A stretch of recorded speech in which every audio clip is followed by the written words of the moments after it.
We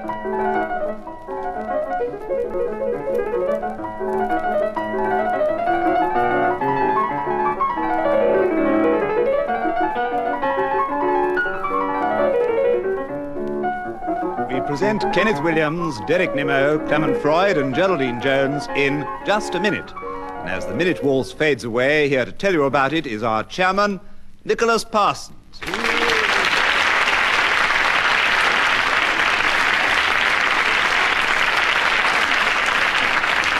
Thank you very much indeed. Hello and welcome once again to Just a Minute. Well, as you just heard, we have 4 experienced campaigners at this game of Just a Minute. So just let me remind you first of all, in case you may not have heard it before, of the rules of the game. I'm going to ask each of these competitors to speak for just a minute on some unlikely subject which they know nothing about, without hesitation, without repetition, and without deviation, in other words, going off the subject. I think the rest of the game will become apparent as we go along, and let us start this week with Derek Nimmo. Derek, can you talk for just a minute on giving up smoking, starting now? Last summer, on a beautiful day in the Mediterranean, I was sailing in a 3-masted schooner off about 45 miles off the coast of Mallorca. And there we anchored, and looking down into the sea, we saw bubbles coming to the surface. My old friend Smolensky King, Smo to his chums, had dived to the bottom of the Mediterranean, and there... Kenneth Williams. Deviation has nothing to do with smoking. His name, I'm just explaining his name. Well, and you're very rapid, Yes, justify. because his name was Smolensky King. We used to call him Smo King, you see. That was his nickname. And as he'd gone to the bottom of the water, we were giving him up because we thought he'd drowned. Giving up smoking. Giving up smoking. Oh, very clever.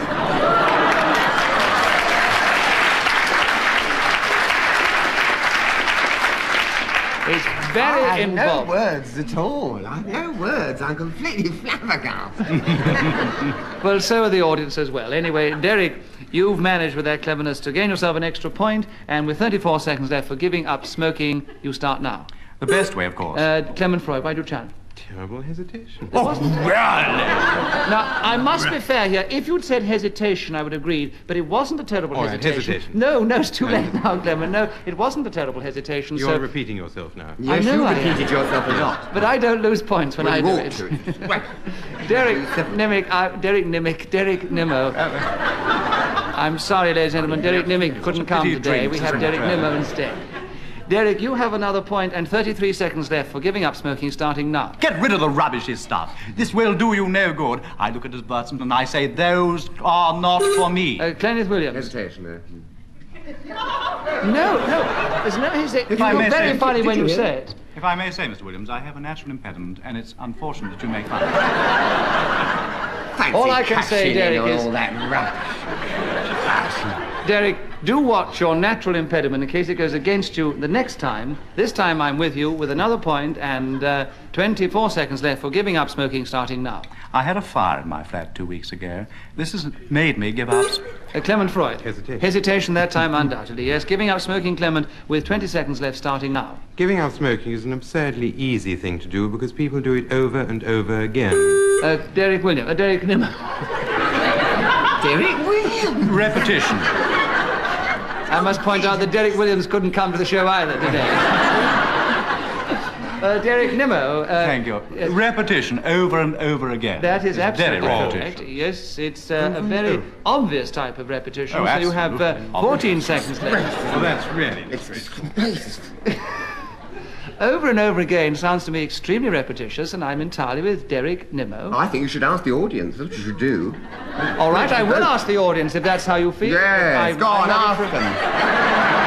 I am not afraid, and the audience here will He's be gone white. Look at him. Well, you've gone red, Kenneth. No, I'm naturally ebullient. I'm always ebullient. Well, keep your ebullience down for a moment, please. Well, I put it to the audience without fear. I will ask you to be the final judges and arbiters. Do you think that Derek Nimmo's challenge was justified? And if you do, will you please cheer over and over again? And if you don't think it was justified, will you please boo? And will you all do it together now? Kenneth Williams, you will be the judge. Which do you want? The the cheers or the booze most definitely have it. Oh, yes, don't they? Kenneth Williams. Oh, tell him Milo. You're on that side of the room with Clement Freud. You have helped Clement to get a point. I hope he remembers it when you're in difficulties, because Clement has a point and he has 14 seconds left for giving up smoking starting now. It's not... Derek Nimmo, you challenged. Hesitation. You have your point, Derek, with 13 seconds left for giving up smoking starting now. Kenneth Williams is one of those people that when they're hot, steaming and smoking, one should certainly give up. I've always said this to my friends. If you Clement see Freud, this fellow... I've always said it's repetition within the meaning of the act. Well, it wasn't a moment ago. If when you had always your said, again, if you always said it, then it must be repetition. All I can say is the audience decided that over and over again was not repetition, which to me is more repetition than I've always said. So I think I must be fair here. Derek Nimmo has still got it, and he has 5 seconds left with another point for giving up smoking starting now. Drink a bottle of... Clement Freud, you challenge why? Hesitation. I don't think so, no. 4.5 seconds left for Derek Nimmo starting now. I wanted to go to see a woman, and there she was on a high hill. Deviation. Why? Nothing to do with giving up smoking. Going to see a woman? I think seeing a woman is a jolly good way to give up smoking. Derek Nimmo is rushing into the lead with another point, and he has 2 seconds left for giving up smoking starting now. Rotten Row is full of fag ends, that's why.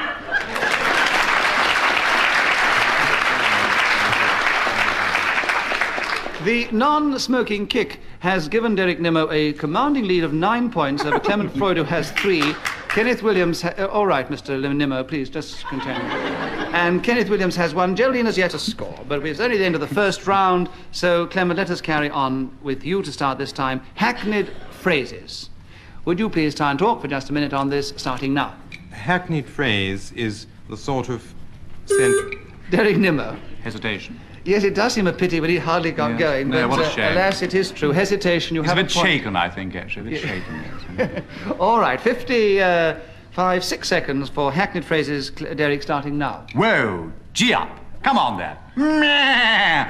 These are the phrases Clement Freud, why do you chat? Yeah, is not a phrase. It is, if I may say, may I justify it? If you can, yes. If you're in a hackney cab, a horse-drawn hackney cab, it's a very hackneyed phrase. It's not a phrase. I think... Goodness, the audience is with you, isn't it? The audience may be with you, Derek, but I think a hackneyed phrase does mean a phrase that is intelligible to an audience. So, Clement, you have the point and the subject. You have 52 seconds left for hackneyed phrases starting now. Do you come here often? Geraldine Jones, you wish to reply? Hesitation. Hesitation is correct, yes. Hackneyed phrases, Geraldine Jones, starting now. A long time ago, when Clement Freud was a young man, "Do you come here often?" was a hackneyed phrase. Nowadays, however, the fashion has changed, and hackneyed phrases tend to be much more obscure and multisyllabic. Things like counterproductive and participation of the people, democratization of factories, all these are... Clement Freud. Hesitation. Hesitation, I think she was giggling, actually. Very lovely. Lovely stuff, lovely stuff. Lovely stuff. Shall we let her really continue? very gallant, Shall we is see it? if she continue with her lovely stuff? All right, yes. The audience want to see, Geraldine, if you can continue with another point with the lovely stuff.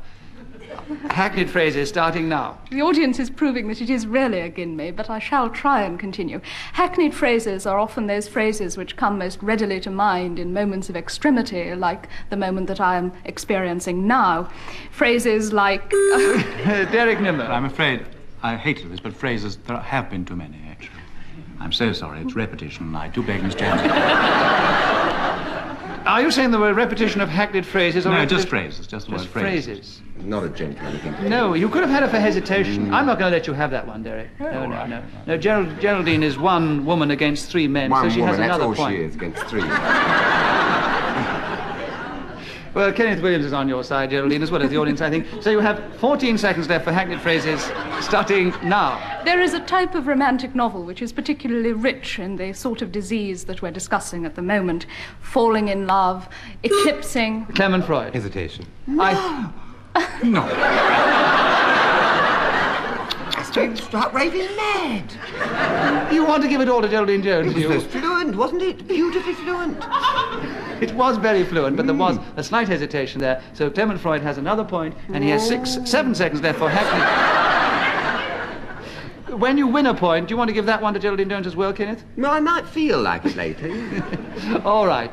Clement Freud, 7 seconds for hackneyed phrases starting now. On a clear day, you can see the seaside is one of the most hackneyed phrases that landladies in boarding houses along our coast...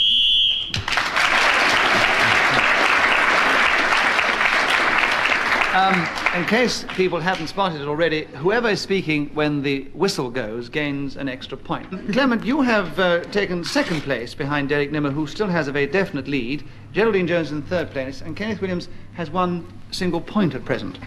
Kenneth, would you discourse, if you can, for just a minute on the pop scene starting now? There are various descriptions of the pop scene. It can, of course, refer to the time when the curtain goes up on these rows and rows of ginger pop bottles, and that's made of this sort of mineral water, sparkling, impregnated with ginger, and used by the comics, and they pretend to get drunk. It must be mixed up with kumis, which is, of course, fermented mare's milk and frequently drunk in Outer Mongolia, and lovers drink it with their arms intertwined and sing the traditional air, "There's an old scene by the mill, Nellie Dean." It's all wrong, of course. There's no old mill there anymore, because it's all nowadays done by electricity. But Derek Nimmer, why you challenge? Well, deviation. We're onto electricity and old mares and very little of the pop scene. Well, I thought, according to the way Kenneth started, that he was onto this curious type of pop drink. Yeah. And I felt I was still in a sort of poppy drink. Is that right? there was the pop scene, the pantomime I was talking about. As there are two, there's various kinds. Oh, you're on the pantomime? Oh, then it's definitely deviation. We've got off it now, yes. Yeah, but I was going on to the other one in a minute. I don't think... I should have it, yes, I'm still on it. Yes, not on the mare's milk, I don't think. Yes. I think out of your own mouth you have committed yourself to complete deviation. You don't know where the dickens you are, do you? No, well... No, there you are. I give up gracefully. All right. Very gracefully. Well, I didn't know you brought grace with you, but you can go... Anyway, Derek Nimmo, you have the subject, an extra point, of course, and you have 28 seconds for the pop scene starting now. There are many kinds of pop: sarsaparilla, dandelion and burdock, ginger fizz, ginger pop, lemonade. Geraldine Jones, why do you challenge? Hesitation. Hesitation is correct. The pop scene is with you now, Geraldine, with 23 seconds left, starting now. The pop scene is such a hackneyed phrase that I'm reluctant to talk about it altogether. I suppose... Clement Freud. Deviation. Why? She's not going to talk about it. It must... I said I was... I said I was reluctant. I was going to force myself. No, however you justify, Geraldine, I think that challenge deserves a point and the subject. Clement, you have it. You have 15 and a half seconds for the pop scene starting now. We seem to have established in the last round that if you giggle, it can't be counted as hesitation. I'm therefore going to giggle for the next 14 seconds.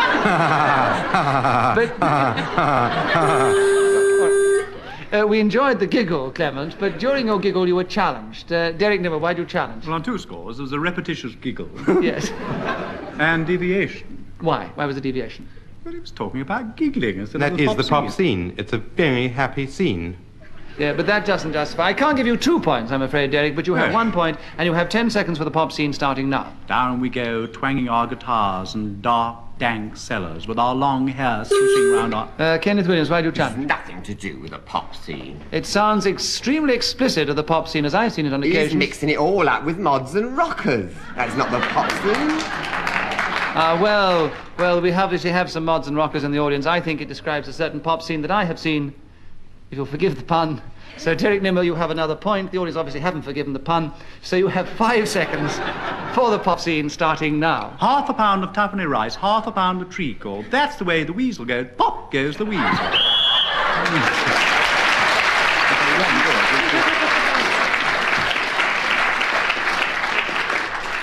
Geraldine, why I believe in fairies is the subject, and would you talk, if you can, for just a minute, starting now? I believe that a Frenchman once wrote that if there were no fairies, we would have to invent them, and this essentially is why I believe in them. If it were not for my belief, how would I know that when a little girl loses a milk tooth and puts it in a saucer of salt overnight, it wouldn't be replaced in the morning by a sixpence? The little winged creatures... Clement Freud, why do you challenge? Hesitation. Hesitation, alas, is correct. You have 35 seconds for why I believe in fairies, Clement Freud, starting now. I believe in fairies because I meet them so very frequently. Mostly in Hyde Park, but also in Green Park, St. James's Park, and many other greeneries around London, where they dance in little rings of an evening Derek Nimmer, why do you challenge? Hesitation. He's sort of grinding to a halt. Well, I definitely Only think... stopped when you buzzed. I saw your finger on the... You were grinding away a little Well, bit, yes, definitely. Derek Nimmer, you have a point. You have 20 seconds for why I believe in fairies starting now. Down in Wiltshire I saw my first fairy. There he stood, with gossamer wings, a little silken shroud enveloping his legs, and 2 little green shoes. He was an unusual fairy. In fact, people have told me that they've never seen such a beautiful one as the one that I saw. It was a lovely... Kenneth Williams, why do you challenge? Deviation. How could they have talked about it if it was you the one that saw it? I said that I described him. Actually, you could have had him for deviation because the subject is why I believe in fairies. He's talking about the fairy he saw. Kenneth, you have the subject with, of course, an extra point, and there are 2 seconds left for why I believe in fairies starting now. Well, I had to because we were in this pantomime, Fairy Peter Pan, and...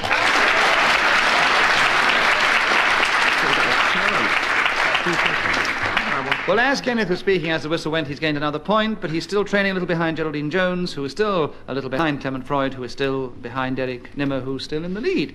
And, Derek, it is your turn to begin. What to do if you get stuck in the elevator? Some people might say the lift, but the elevator covers many countries. So, Derek, there's the subject. Have you thought about it? Would you please try and talk for just a minute starting now? Well, it's tremendously dependent upon who you're stuck in the elevator with. I mean, if I was stuck in the elevator with Clement Freud, I should try and keep a dignified and distant silence. If I was stuck in the elevator with Kenneth Williams, I should be apprehensive. If I was stuck in the elevator with the lovely Miss Chilwell Jones on my side, I call her Chilwell Jones incidentally because that's where she hails from, then I perhaps would not be so silent and maybe would behave... Clement Freud. Hesitation. Yes. Yes. Clement, you have the subject for 35 seconds for what to do if you get stuck in the elevator starting now. If you get stuck in an elevator, the best thing to do is to scream loudly and strongly until help comes. If you get stuck in a lift, which is sometimes also called an elevator, then there's nothing for it but to pick up the small telephone if provided, dial the numbers which are written on the telephone and say, "Excuse me, I am in the position in which you've asked me to do what I'm now doing, which is dialing. Please send someone at once to assist me and help me to get out of this predicament." And in the fullness of time, when this happens to... Kenneth Williams, you challenge. Hesitation. Yes, it was a pity because he was going so marvellously. It's a shame, yeah. Yes, it's pretty... Kenneth, you have another point. You challenged at just the right time because there's only 1.5 seconds left. For what to do if you get stuck in the elevator starting now. You absolutely scream Clement Freud, it. you challenge. Why? Hesitation? Hesitation, undoubtedly. Yes, Clement Freud, you have the subject back. Another point. What to do? What to do if you get stuck in the elevator for 1 second starting now. Scream your head off. I'm sorry, no, just a minute. Derek Nimmer, you challenge. Why? Hesitation. Undoubtedly hesitation. Derek, you have another point. You have 1 second left for what to do if you get stuck in the elevator starting now. Help! No! Geraldine, you challenged. It's my turn to get a point for hesitation. Yes, definitely. Geraldine's got another point for hesitation. You have half a second left for what to do if you get stuck in the elevator starting now. Wait very...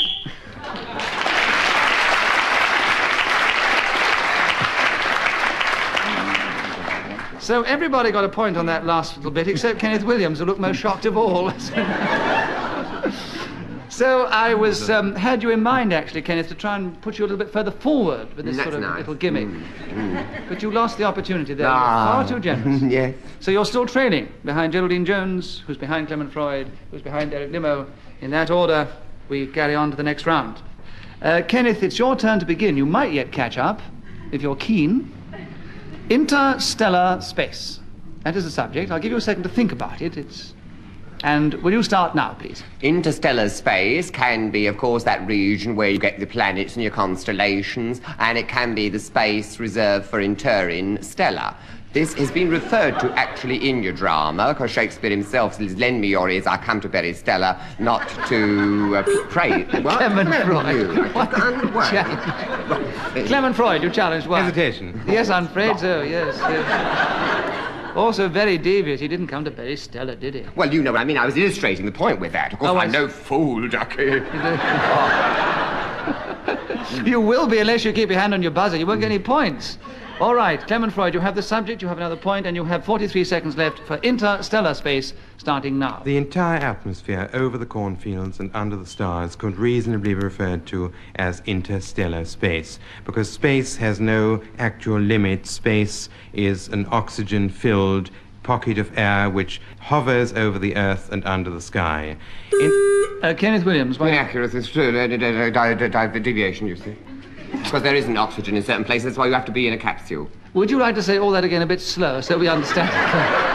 He said all of space, he said, had oxygen in it. Yes. Filled with oxygen. Well, it's not. That's why you have to have these, go up in these cubes. Where you take your own oxygen. Ladies and gentlemen, I'll leave it to you. I don't know whether there's oxygen anywhere in space.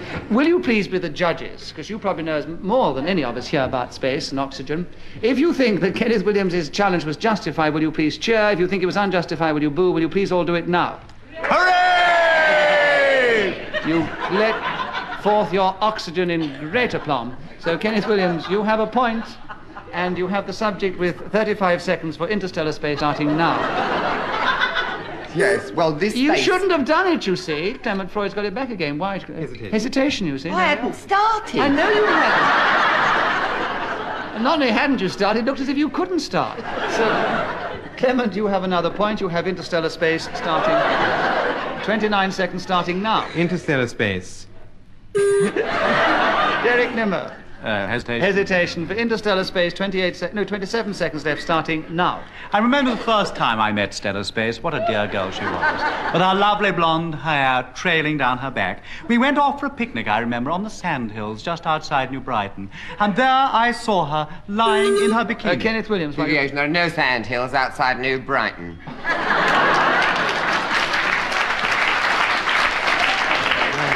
I'm sure we'll get lots of letters from New Brighton, but as Kenneth Williams... I went there, it was dreadful done. We're going to get even more letters from New Brighton. Before we get the whole of New Brighton marching down to Broadcasting House. They are the most lovely sandhills too, Kenneth Williams, will you carry on with interstellar space for the last 8 seconds, starting now? It's this space reserved for her, and at the obsequies they have stellarites who mum in 5s and 6s and 7s sometimes.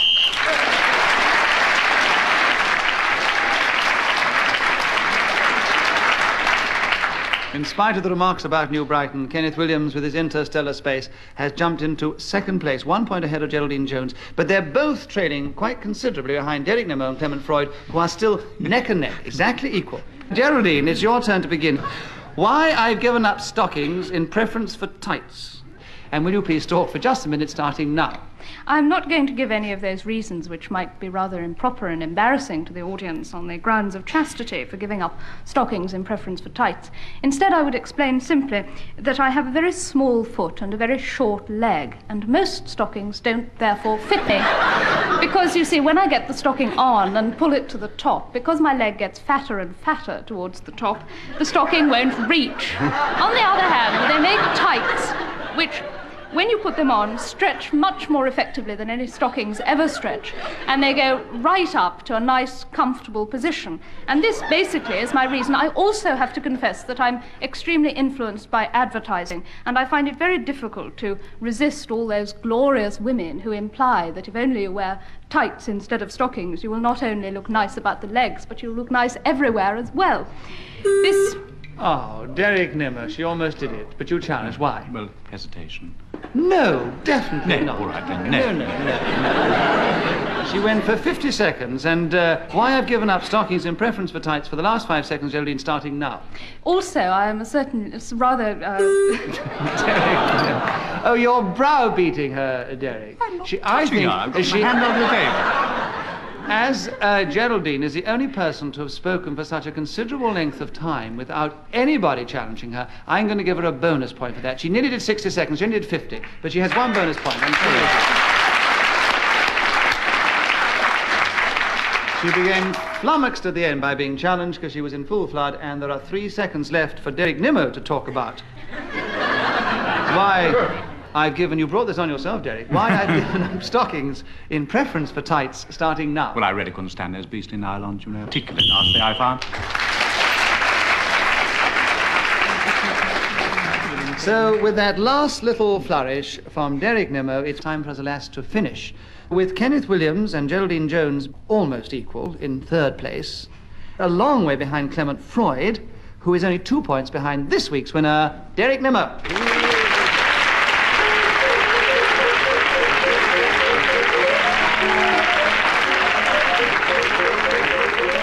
The chairman of Just a Minute was Nicholas Parsons. The program was devised by Ian Messiter and produced by David Hash.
Present Kenneth Williams, Derek Nimmo, Clement Freud and Geraldine Jones in Just a Minute.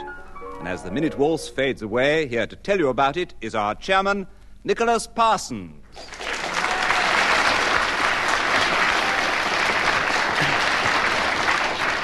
Thank you very much. Hello, and welcome once again to Just a Minute.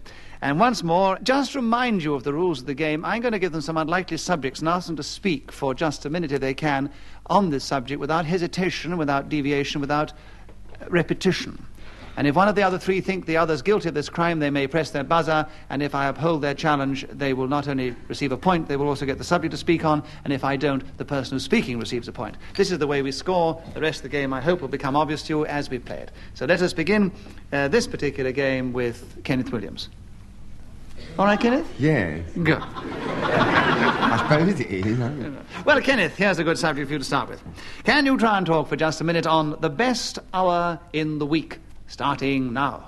The best hour in the week is the one when you can sit back and forget the cares of the world and throw off the mundanity, throw off the dross, and switch on your radio and listen to the magic, dulcet, beautiful tones of Kenneth Williams.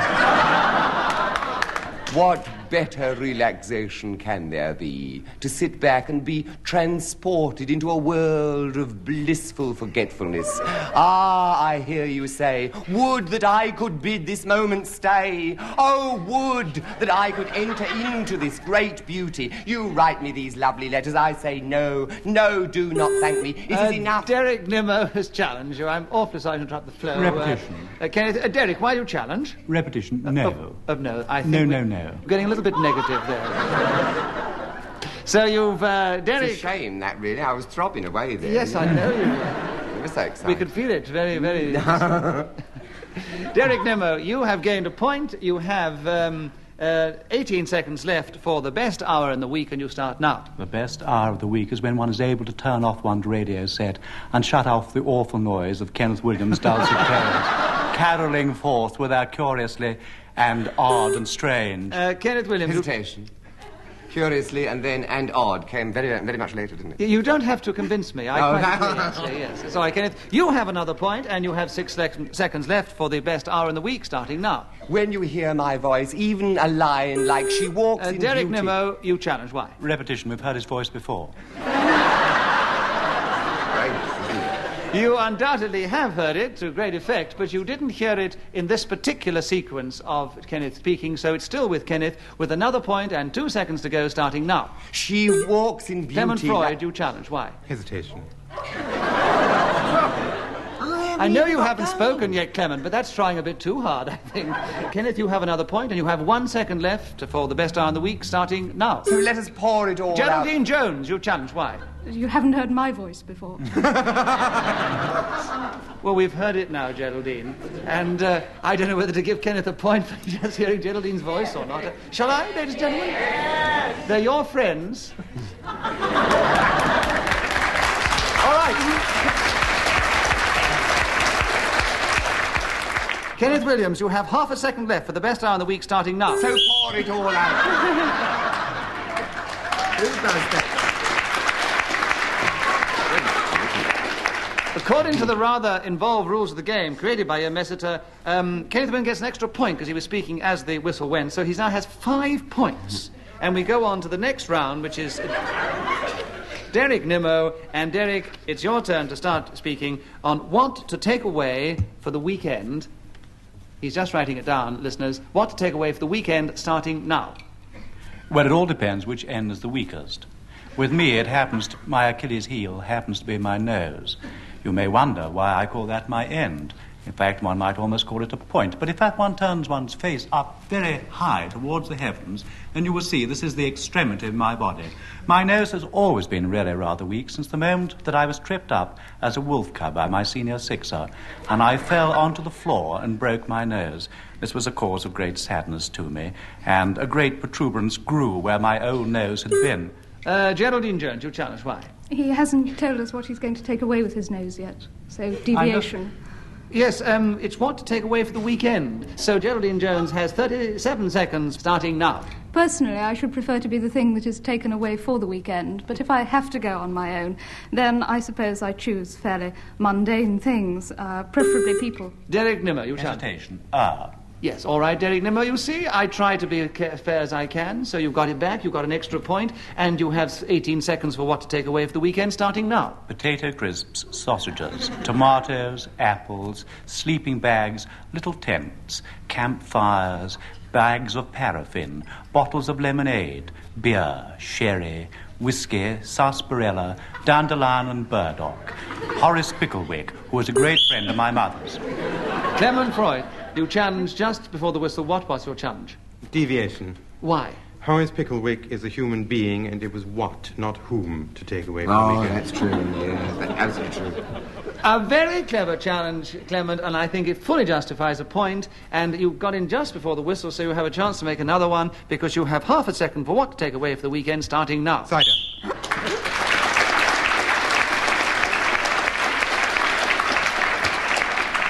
So, at the end of the second round, Kenneth Williams still has his lead with 5 points. Clement Freud and Derek Nimmo both have 2 points, and Geraldine Jones has 1. And Geraldine, it's your turn to begin.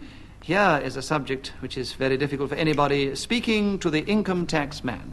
Can you try and talk for just a minute, starting now? I don't suppose really that speaking to the income tax man differs significantly from talking to any man. Even though his profession is rather an unpleasant one, the same rules apply. You first of all have to decide what sort of personality he has. You must...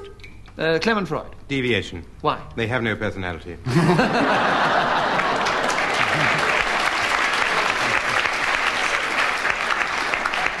As I'm sure that we all wish to keep on the right side of our income tax men, I will give you, Clement, a bonus point for a very clever challenge, but keep the subject with Geraldine Jones, who now has 45 seconds left for speaking to the income tax man starting now. Contrary to what Clement Freud says, they do, in fact, have a very distinct personality. Often, of course, this is... Derek Nimmo. Often. Hesitation. Hesitation is correct. Speaking to the income tax man, Derek, starting now. This is the one thing that I've never really managed to do, but if I did speak to him, I should speak to him gently, quietly, and persuasively. I should look at him with wide-eyed innocence. I should hand him paper bags filled with bills, which I had taken from one of Clement Freud's. Clement Freud, why do you challenge? The subject was deviation. The subject was speaking, not what sort of paper bags you're going to take. Derek, can you very, very briefly justify your paper bag? Well, I'd got my script in the paper bag, you see. That So I is needed to reading look to at the the script. income tax Actually, Derek, Well, I did I'd hear you speak to say the that you were going to have a lot of bills stuffed in your paper bag, so I think out of your own mouth But you see, convicted yourself. But those were friends of mine, bills, you see. You can all Who's be going to help clever, me with but my there are case? certain rules I have to try and stick to. Clement Freud has the point and the subject with 17 seconds left for speaking to the income tax man starting now. I say, one says. Derek Nimmo. Repetition. I say, you're right, yes. And with an extra point, Derek, speaking to the income tax man starting now. How are you, my dear fellow, I would say? How awfully nice to see you in such good health. How's your wife and children? Clement Freud. How? Repetition. Yes. There were 3 hows. Yes, he's not an Indian, is he, after all? Clement Freud, you have 7 seconds left for speaking to the income tax man starting now. Entering his office, I say to him, what an exceptionally nice time of the year it is for paying my income tax. And he looks at me and says, feel...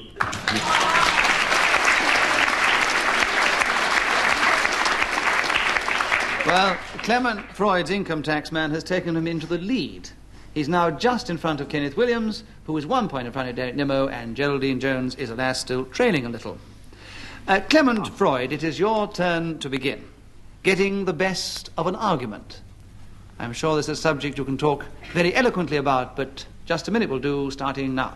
So the income tax man says to me, on no account can I listen to what you're saying because it is utterly untrue, at which point I fox him with a careful verbal thrust.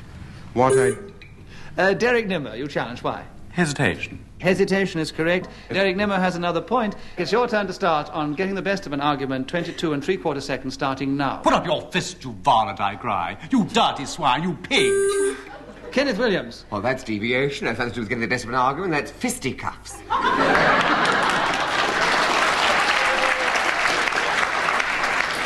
It is, alas, one way of getting the best of an argument. So, Kenneth, what I will do is to give you a bonus point for a very clever try, but leave the subject with Derek Nimmo, who has 19 seconds left for this subject. Could I have a bonus point for sitting next to him?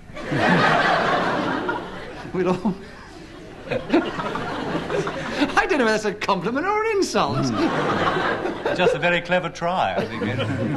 All right, Derek Nimmo, 18 seconds left. It's gone down, isn't it? 19 seconds left for getting the best of an argument starting now. I kick him to the floor. I crunch his head in the dust. I get hold of an umbrella and... Geraldine Jones. Well, I was swinging the umbrella. I just brought it back to hit him. You nearly hit Geraldine Jones.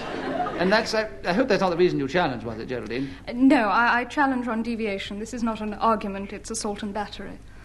You could have had him...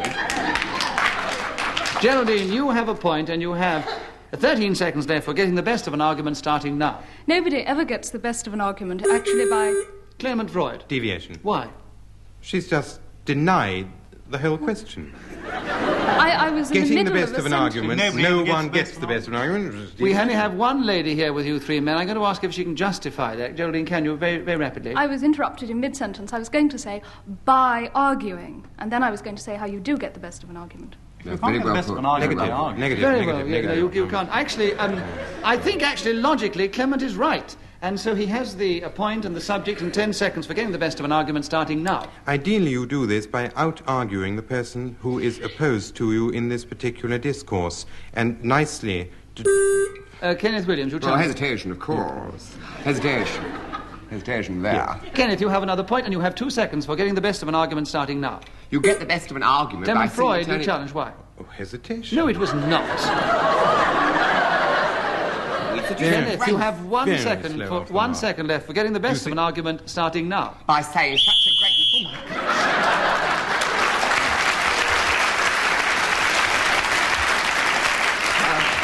That's put me back in the lead, I suppose. Not quite. It's got you very close. You're 1 point behind Clement Freud, who's still in the It's lead. neck and neck. Derek Nimmer's in third place and Geraldine Jones is still in fourth place. Derek, it is your turn to begin on what to do for cold feet. The subject I hope you can speak about for just a minute, starting now. Of course, mustard baths are awfully useful, you know, really. Nothing more enjoyable on a cold winter's evening than to plunge one's feet into a warm, hot, piping, delicious mustard bath. And there you sit above them, looking down at your feet in the mustard bath, all glowing and happy and well. Or, of course, you can twiddle them, or twiddle the toes which are attached to your feet. This I often do, reciting nursery rhymes at the same time, such as, there's the church, and there's the steeple, there's the preacher, and there are all the little people. Clement Freud. Repetition, too many theirs. Well done. We've got another point in 30 seconds for what to do for cold feet starting now. Having got that off my chest, Derek Nimmer, why do you Deviation. He's talking about his feet, not his chest. Oh, yeah.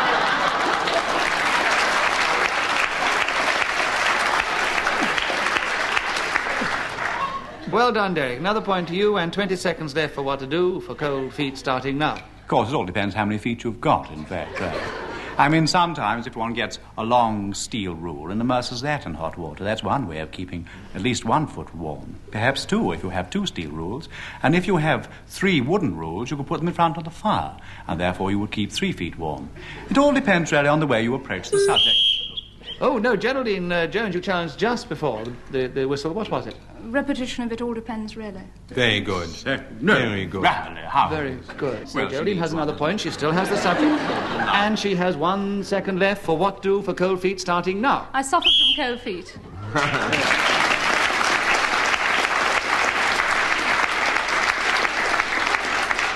Well, Geraldine, it is your turn to begin. Ah, yes, here's a nice subject. The times that I wear my bikini. Will you please try and talk for just a minute starting now?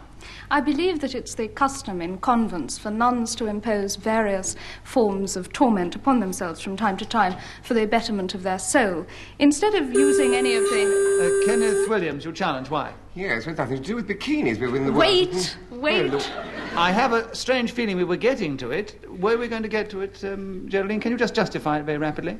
Well, instead of mortifying my flesh in the way that nuns do, I mortify my flesh by putting on a bikini and looking at myself. Well done. She's won it. She's definitely got another point.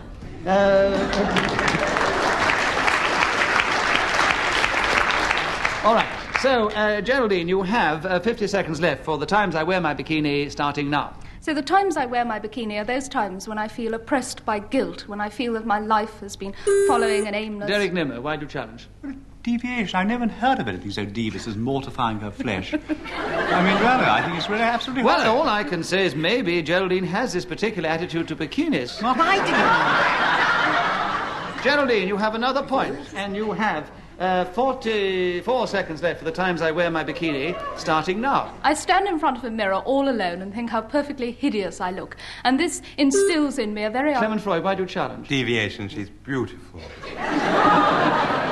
I will give you 1 point for gallantry, Clement Freud, and Geraldine Jones, you still have 39 seconds left for the times I wear my bikini, starting. I don't see how you can give him a point for gallantry. Don't argue with the chairman.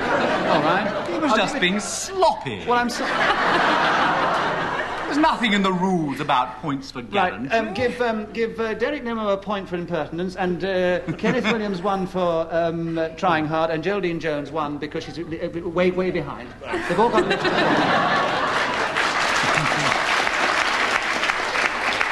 So we're back where we started. Geraldine's still got a bikini on in front of the mirror somewhere. And you have 39 seconds still for the times I wear my bikini, Geraldine, starting now. In justice to Clement Freud, it should be said that he's never seen me on one of those times. Derek Nimmer, you challenge again. Well, deviation, there can be no justice to Clement Freud. I'm not going to give points all round again. I'm just going to say it's a jolly good laugh, and the audience What's enjoyed it it. We all with did. a bikini? I don't know. We'll find out in a second. Geraldine Jones, you have another point. You have 36 seconds left for the times I wear my... Gosh, she's been a long time in front of this mirror, hasn't she?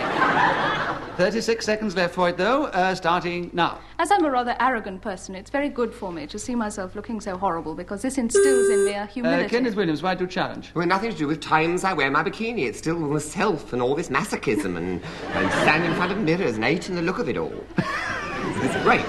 Nothing to do with the times I wear my bikini. Times. You are concerned with the number, in other words, not just... The times. Do you wear it in the morning or would you wear it in the afternoon? All that. That's what it is. Ladies and gentlemen, do you think that Kenneth Williams' challenge is justified? And if you do...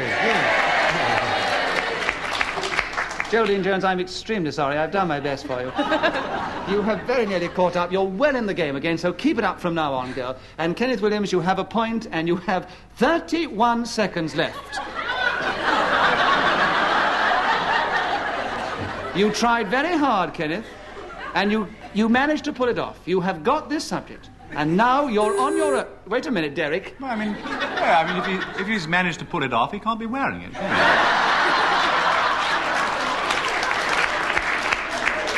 Kenneth, would you like to put it on again?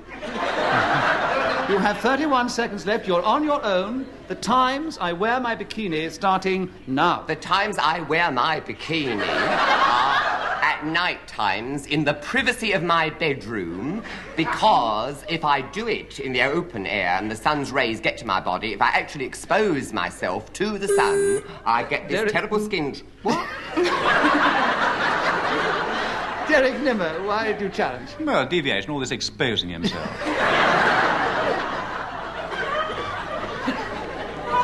Would you care to justify your exposure very rapidly? Of course. It's perfectly justified that, because if you were wearing a bikini, you would be exposing an enormous amount of flesh areas of yes, flesh. You're quite right, You Kenneth. could have mountains of it all hanging there. Flesh. Well, don't make it obscene, or else it will be deviation. So, Kenneth, you have another point. You have 16 seconds left for the times I wear my bikini, starting now. So I wear my bikini, as I say, in the privacy of my bedroom. Clement Freud, why do you challenge? As I say, is repetition. He's already said it. He's already said it. As I say, is repetition. It's a mission of repetition. It's true. I admit it. So you want Clement Freud to have the that's bikini? repetition, Yes, if definitely. that was. Yes. Clement Freud, the bikini's with you now. It's been passed on. I hope it fits you. You have 13 seconds left for the times I wear my bikini, starting now. The times I wear a bikini are very, very few and far between. But it has occurred one summer's evening on the beach of Saint-Tropez when my own swimming suit...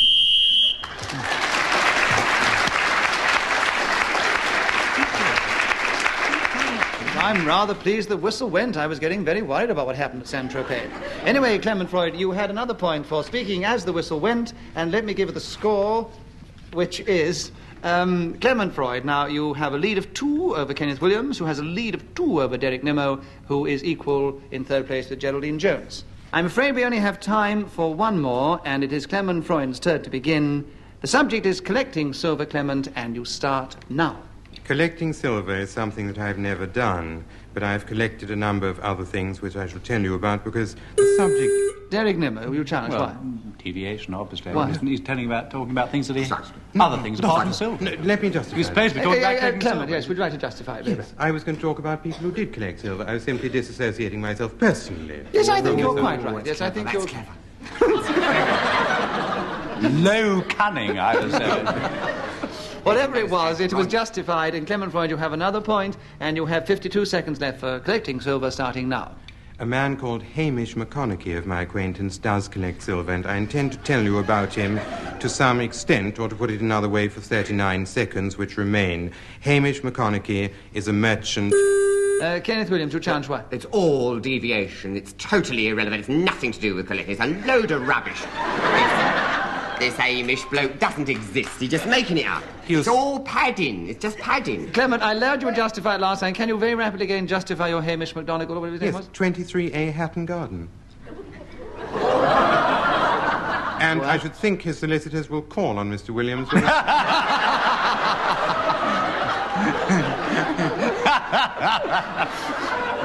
We can only wait until the next game to find out if what Clement Freud has said is correct. Until that, the threat of solicitors is enough to let me give it back to Clement Freud.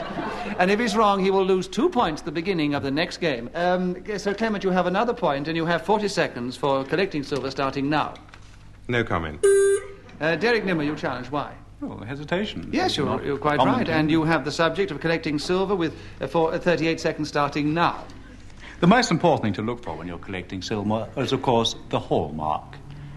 Collecting silver. Geraldine Jones, hesitation is correct. You have 33 seconds left for collecting silver starting now. Collecting silver is something usually done by men in churches. For some curious reason, it's important to collect silver on green baize trays. You can't collect it on an ordinary plate, perhaps because the noise would impinge too harshly upon the holiness of the service. Derek Nimmer, you challenge. Hesitation. Why? Well, there's a gap between one word and another word. Room to get your scissors in, as they say. All right, Derek Nimmer, you have the subject with 11 seconds for collecting silver starting now. Sixpences and shillings, francs and pesetas, all these lovely... Clement Freud, you challenge. Why? Pesetas don't come in shillings. I mean in silver. I'm sorry. You're quite right. What a clever idea. They are in a silver colour. They're not. No, they're not. Oh, They are in Uruguay.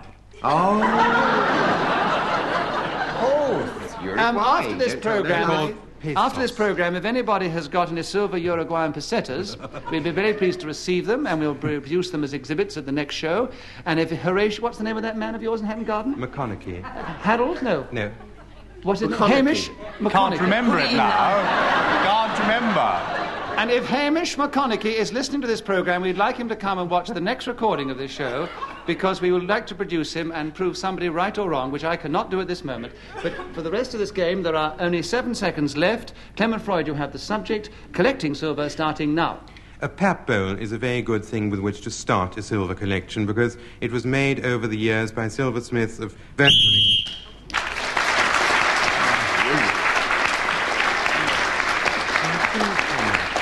Well, that, alas, is the end of this particular game of Just a Minute. And to give you the final score... well, this is very, very interesting. Because in second place, we have 3 people. Derek Nimmo, Geraldine Jones, and Kenneth Williams are all equal second. And they are just 4 points behind this week's winner, Clement Freud.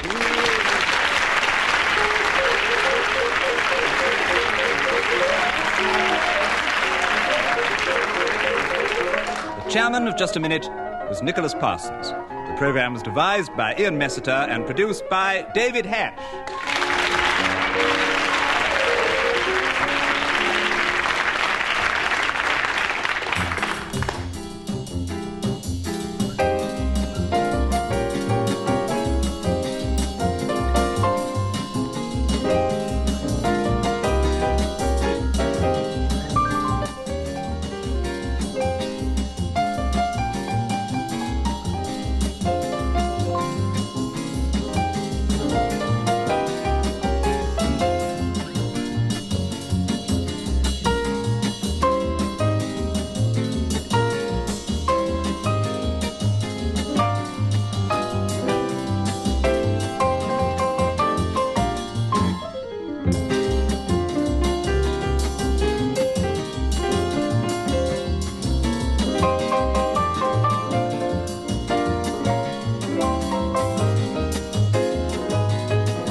present Kenneth Williams, Derek Nimmo, Clement Freud and Andre Melly in Just a Minute. And as the minute waltz fades away, here to tell you about it is our chairman, Nicholas Parsons.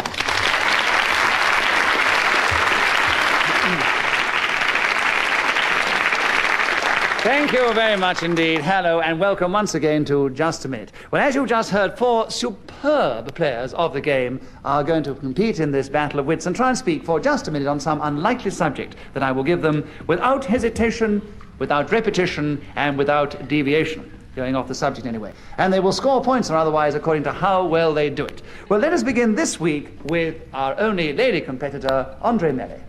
Andre, would you try and talk on the enticing subject of gossiping, starting now? Gossiping is lovely, and I just don't believe people when they say they don't like it. When someone comes to you and says, "Isn't it dreadful? Have you heard?" I believe everybody's eyes light up with a glint of malicious pleasure. My own family are absolute addicts. We have... Derek Nimmo, you have challenged. Why? Hesitation.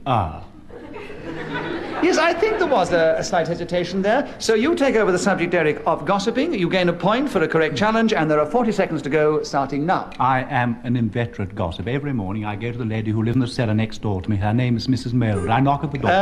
Clement Freud, why have you challenged? Repetition. Of what? He goes there every morning.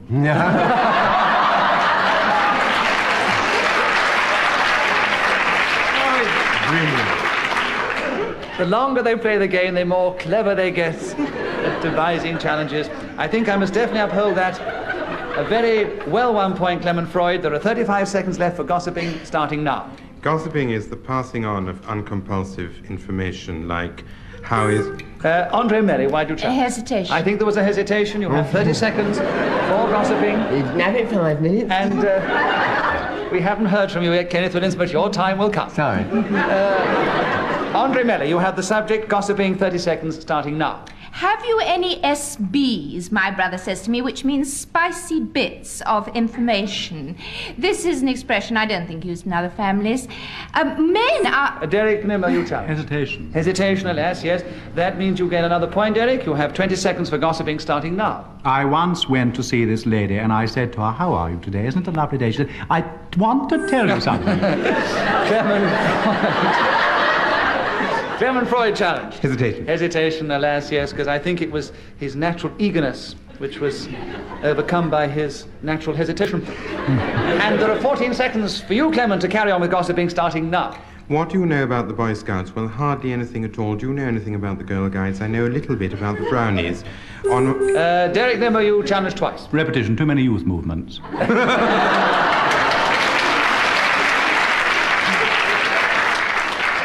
Another clever challenge which gains Derek a point. Actually, there are an awful lot of littles, too. But they're all there? different youth movements. They're all different ones, but as yours was a clever challenge which won a point, I think it's only fair to give one to Derek. Derek, you have 7 seconds for gossiping, starting now. I think one of the best ways to gossip, really, is to go... Clement Freud. Repetition. Too many words. I think it's true.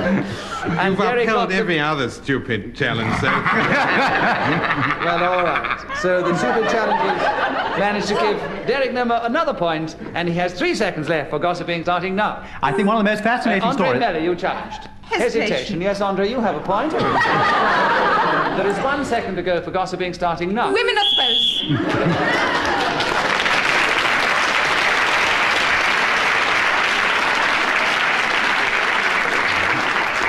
For those of you who may be new to the game, I must explain that whoever is speaking when the whistle goes gains another point. Clement Freud, will you begin the second round with seaside postcards? Try and talk for just a minute, starting now. These are pieces of cardboard which are habitually bought by the seaside, Brighton, Bournemouth, Lowestoft, Yarmouth and Galston-on-Sea being particularly favoured for the purchase of these.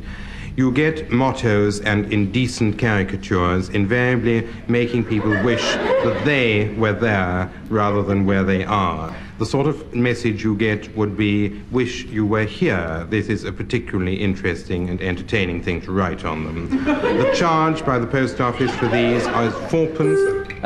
Andre Melly, why do you challenge? It's very boring. Boring or not, why do you challenge in just a minute? Oh, because it's deviation. It's No, you're supposed too to late. be amusing. Very cleverly tried, Andre, but I'm afraid I must still be with Clement Freud, who has another point, and 27 seconds for seaside postcards. Clement Freud starting now. I once received 4 seaside postcards from the French. Andre Mary, why do you try? Repetition, because he got 4. All right, you were so close last time. And they've all had a clever challenge, which I got. So, He'll sulk. He always sulks when he gets... He's, Andre, for your clever challenge, it's 25 seconds for seaside postcards now with you, starting now.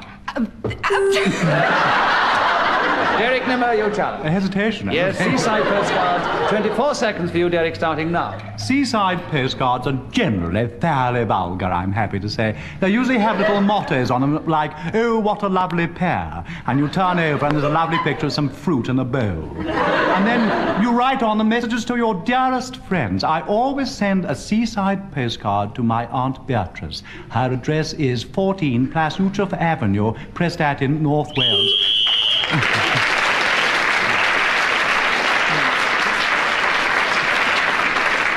As Derek Nimmer was speaking when the whistle went, he gains an extra point and keeps the lead just in front of Andre Melly and Clement Freud. And Kenneth Williams, will you begin the third round with the subject of curiosity? Will you try and talk on that subject for just a minute, starting now? Curiosity, it is said, once killed the cat, and many people are against it for this reason. They seem to think that curiosity is an unhealthy sort of thing to indulge in. But of course, the fact remains that curiosity is a very healthy thing. Why else, indeed, would Columbus have gone all that way if he hadn't been... the other end? The same thing could be applied, of course, to Copernicus and indeed Galileo, because they thought the world was round as opposed to the opinion current at the time that it was flat, and that if you went to a certain place you would fall off. On the other hand, of course, some people say, "Oh, what's in there?" and they're told, "Mind your business." You see, I have had this happen to me frequently. I have been very curious on more than one occasion and have had my fingers wrapped for it, you know. And there's a disgrace because everyone has the right to be curious and should be healthily encouraged in their curiosity.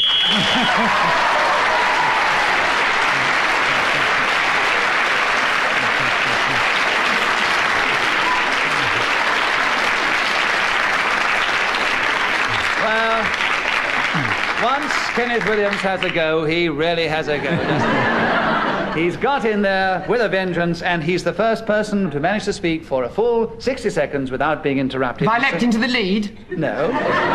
I'm just about to give you a bonus point for having spoken for the full 60 seconds. So you have leapt into a definite 4th place. But no doubt when you get in a game, you will surge further ahead. Yeah. And, Derek Nimmo, your turn to begin. Making the bed. That is the subject that's been chosen for you. 60 seconds will do for you to talk on it, and will you begin now? Making the bed is something I do know quite a bit about, and I use the definite article advisedly.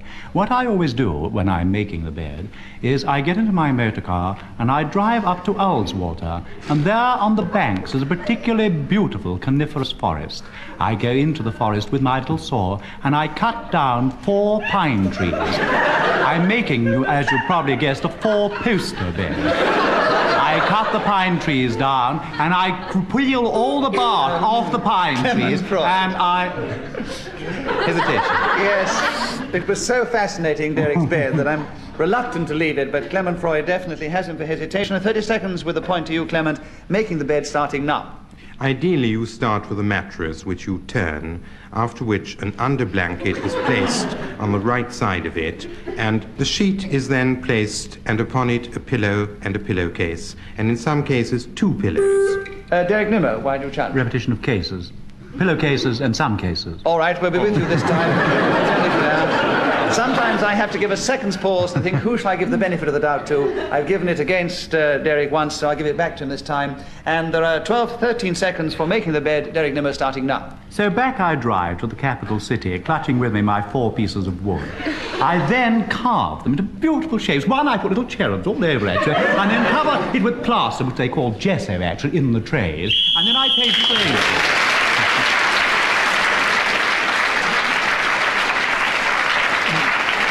as Derek Nimmer was speaking when the whistle went again, he gains an extra point there, and he's making his lead quite a commanding one.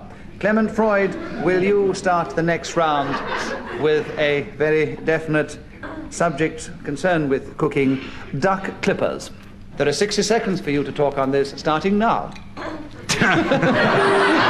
Derek Nimmer, you charge. I haven't Hesitation. started. You have I know you haven't, and you didn't get off in time. Derek Nimmer, 57 seconds for duck clippers, starting now. Duck clippers are absolutely essential. Anyone who has webbed feet will know that it's terribly important to keep the scales Clement well Freud. clipped. Hesitation? Yes, a hesitation. You have 47 seconds for duck clippers now, Clement, starting now. If you have a duck, then you might find it essential to use clippers to Andre Molly? Hesitation. Yes, duck clippers goes to you now, Andre. Right. Will you begin Teeth. now? Duck clippers. This is 2 words. The first one is spelled D-U-C-K. And as everybody knows, is a certain kind of bird, there are various types, which can swim on the water. You can find them in the Serpentine or perhaps in Regent's Park. They fly in a particular V-shaped... Hesitation. Yes, will you take back duck clippers? 25 seconds left, Clement, starting now. Dissecting the wing from the animal is the first purpose to which you put your clippers, after which you attack the legs. As a result of wielding these aforementioned utensils, your serving dish now has upon it a couple of wings, 2 legs, and the breast carefully dissected. Derek Nimmer, why do you charge? Dissecting twice.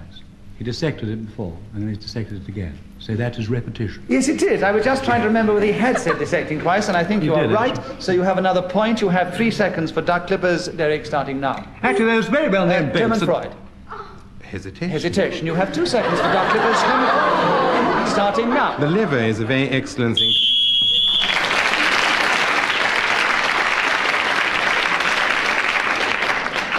So, with the benefit of the doubt on that round going to Clement Freud, he's taken a lead of 1 over Derek Nimmo. And Kenneth Williams, as we haven't heard from you for a time, it is your turn to begin again. Let's hope we can have a repeat performance for the most dreadful thing that ever happened to me. Kenneth Williams, will you talk on that subject starting now? The most dreadful thing that ever happened to me was in Ceylon, and I was sitting in this military establishment, and I must tell you that all the walls didn't quite meet the ground. There was a gap for the air to come in, and I was supposed to be typing. I was doing this, and I heard the hissing noise, and I thought it was a bit of paper blowing from the draft under these walls, you see. And I felt, when I looked up, to my horror, a cobra stared at me in the face.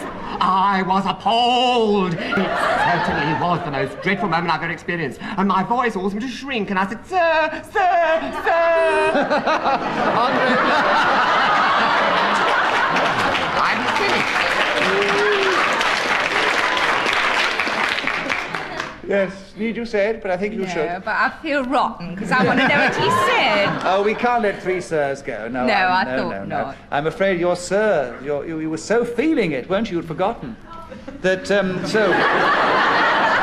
Andre has a point. She has 26 seconds for the most dreadful thing that ever happened to me, starting now. When I was 7 and at boarding... Clement Freud, why? Deviation. Why? I want to hear Kenneth Williams.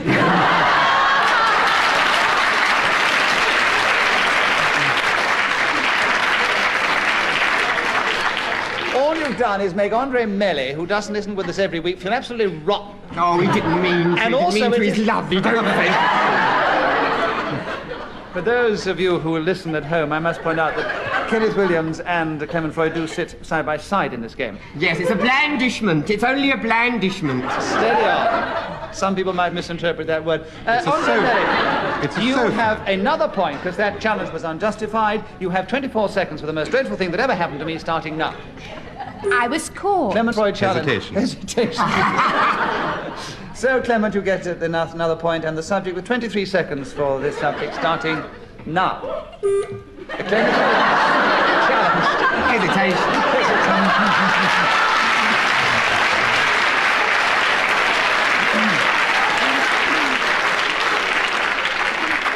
With a little blandishment from Clement Freud, then, Kenneth Williams gains a point. He has 22 seconds for the most... I must point out that Clement Freud is so keen to hear Kenneth Williams finish about his sir, that he's helped him gain a point, and the subject with 22 seconds for the most dreadful thing that ever happened just to me. another point. Well, is he allowed to press Kenneth Williams' button? Whether he's allowed or not, he's done it. Kenneth has a point, and he has the subject, and he starts now. Well, I was telling about this cobra, and I said, sir, because the commanding officer was next door, and he came to me and said, what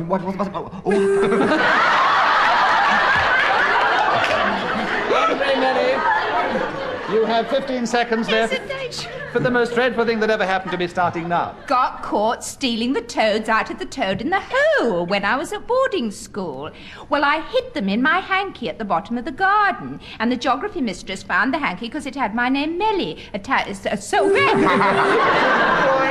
Hesitation. Yes, you have 2 seconds left for the most dreadful thing that ever happened to me, starting now. The school cook gave me spot.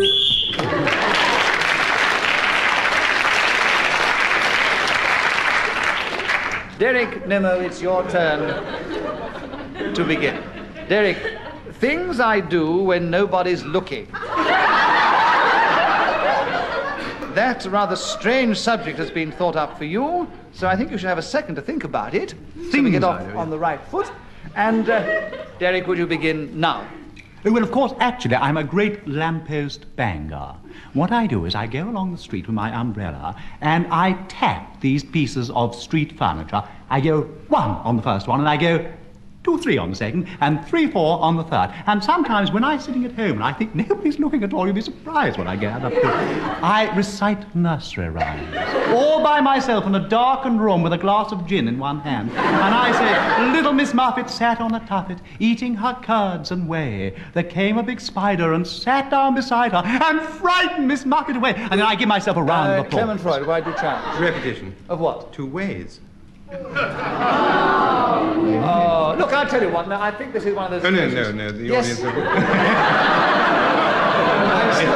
It's a pro-Nemo audience. It's a Well, we'll see. We'll put it to the test, because I don't want to be the judge on this one because of the ways. If you think that Clement Freud's challenge was justified, will you cheer? And if you think it was unjustified, will you boo? And will you all do it together now?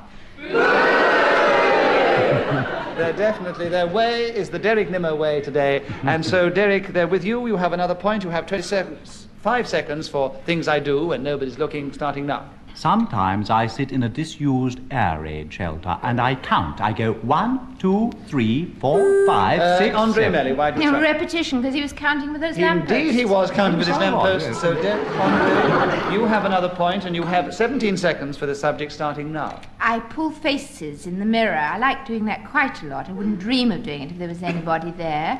I like to walk around with nothing on when it's nice and warm, doing the cooking, like a certain television program I saw on that subject.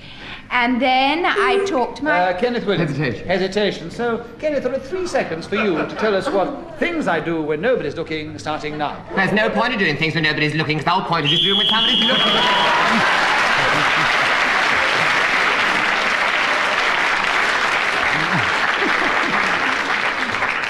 Well, at the end of that round, the position is still the same. Andre Melly, will you begin the next round with famous last sayings? That, I think, needs a second's thought, so having given you time, will you please start now?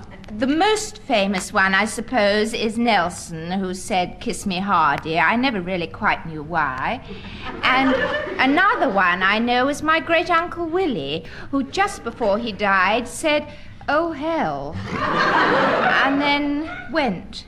I can never understand about this famous saying thing, because I think when you're busy dying, I can't think how you have the time to think up something to say. And I believe that people really think before they die what they're going to have people say they said when they did. Clement Freud. Hesitation. Hesitation. Famous last sayings is with you, Clement. There are 26 seconds. Sorry. Derek Nimmo. No, just an accidental twitch. Accidental. 26 seconds left, starting now. People, when they are about to go, tend to think... Oh. Derek Nimmer. Hesitation. Your twitch was in time that time. There are 21 seconds for famous last saying starting now. The Lord Paget, who became the future Marquis of Anglesey, when he was dying, of course, by that time he was indeed ennobled, even further ennobled, he was actually a Marquis. What he said was very interesting. He said, "Would you please give me a large cup of green chocolate?" And the funny thing was...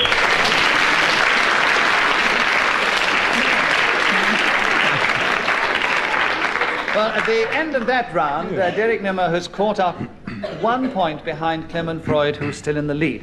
Clement Freud, will you begin the next round? My most important discovery. We're having a lot of long ones in this particular game. That's the subject, Clement. 60 seconds to talk about it starting now. My most important discovery was America, which I discovered 23 years ago. I got off a steamship, landed, and said to a man who met me, "Are you an American?" And he said yes.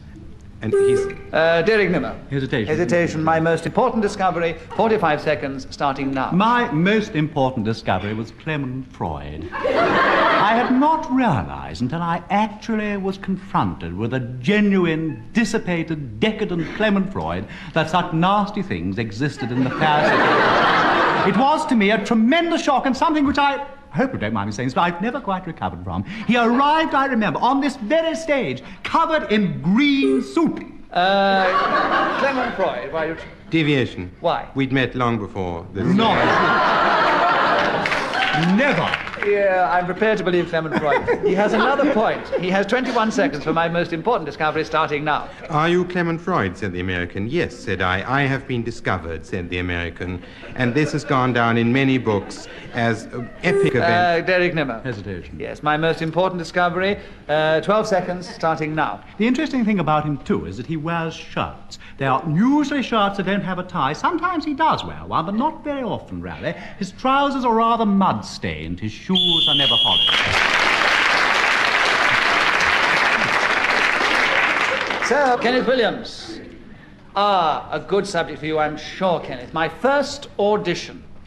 Can you discourse on this for 60 seconds, starting now? My first audition occurred when I was at school, and we were required at the end of one term to get up and speak a poem in the language we had been taught at the school. I mean, that is to say, apart from one's own language, obviously taught. And I got up on the stage and I declaimed, "Ich weiß nicht, was soll es bedeuten, dass ich so traurig bin, ein Märchen aus selben Seiten, das kommt mir nicht aus dem Sinn. Die Luft ist kühl und ist dunkel und ruhig fließt der Rhein, der Gipfel des Berges funkelt in Abendsonnenschein, die Schiffe im kleinen Clement Schiff..." Freud, why do you challenge?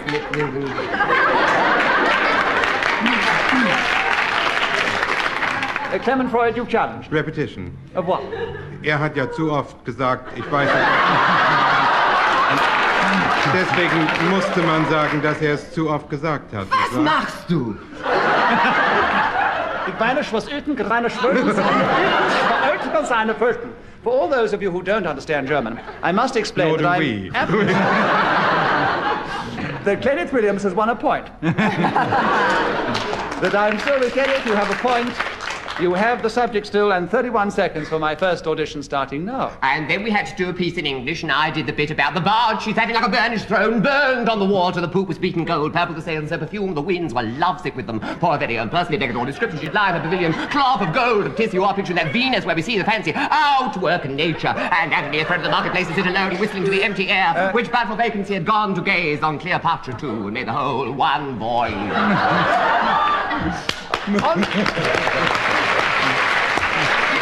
Did I get in?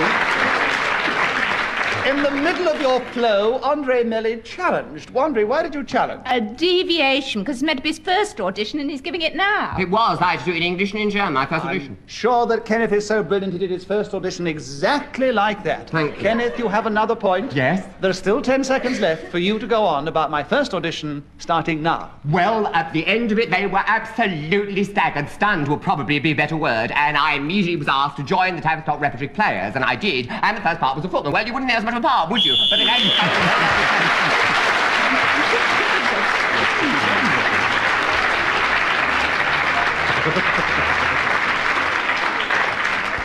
Well, that, unfortunately, is the last round, and if you'd known that, as I knew it before we began the round, you'd have realized how tense I was if you weren't. So let us say that Kenneth Williams came a very good fourth, Andre Melly was an excellent third, and Clement Freud and Derek Nimmo came a very fine equal first. Congratulations to our two winners.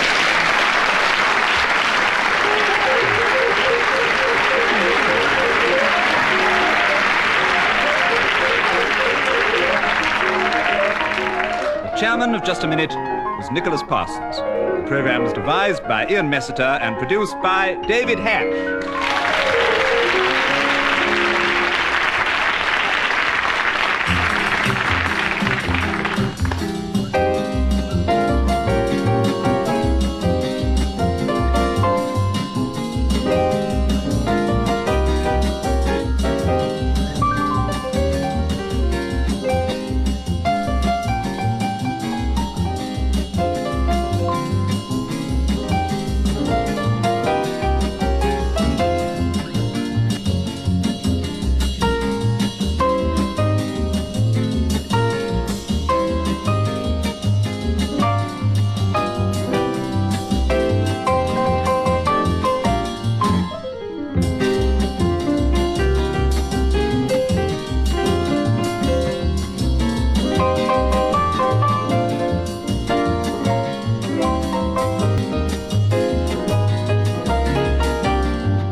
We present Kenneth Williams, Derek Nimmo, Clement Freud and Andre Melly in Just a Minute. And as the minute waltz fades away, here to tell you about it is our chairman, Nicholas Parsons.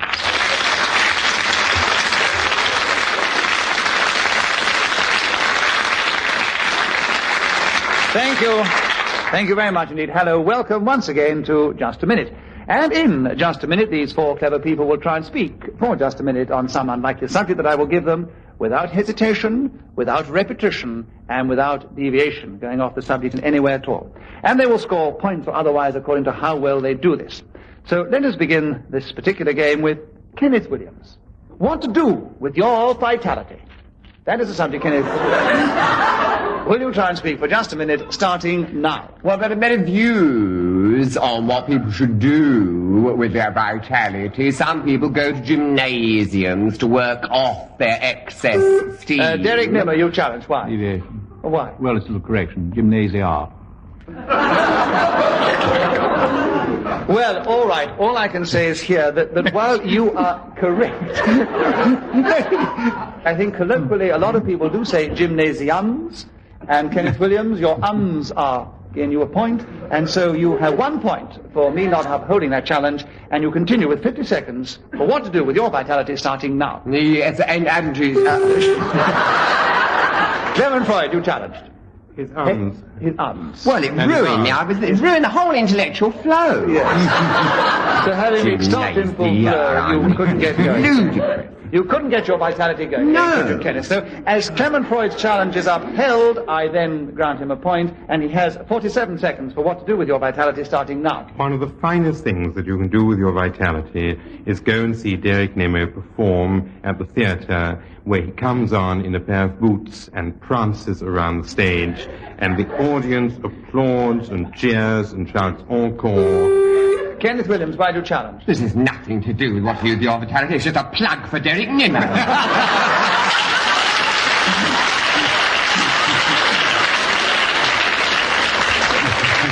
And you are jealous of your friend giving so much to Derek Nimmo.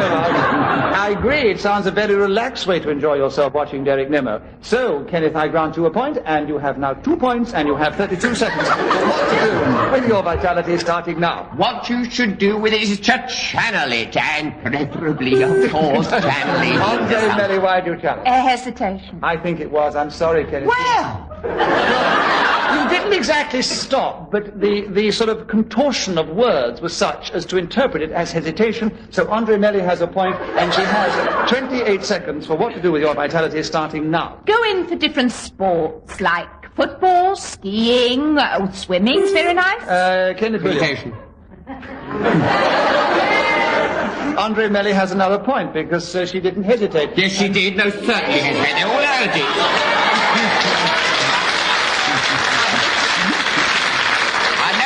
No wonder I never win it. He's partisan.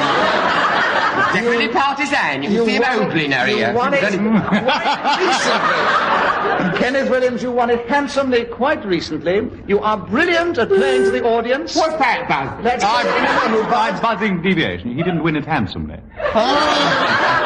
Kenneth Williams won it. He can play to the audience. You can't challenge on an interruption. Andre Melly has another point, and she has 23 seconds for what to do with your vitality starting now. Get up early in the morning and do exercises in front of an open window. Breathe in deeply, then touch your toes, jump up and down a bit, and then have a cold bath. That'll give you even more vitality. Derek Nimmo. Hesitation. Hesitation that time, yes. Derek, you have 12 seconds for what to do with your vitality starting now. Well, I don't know what you would do with your vitality, but I know what I would do with mine. Deviation, if you don't know what.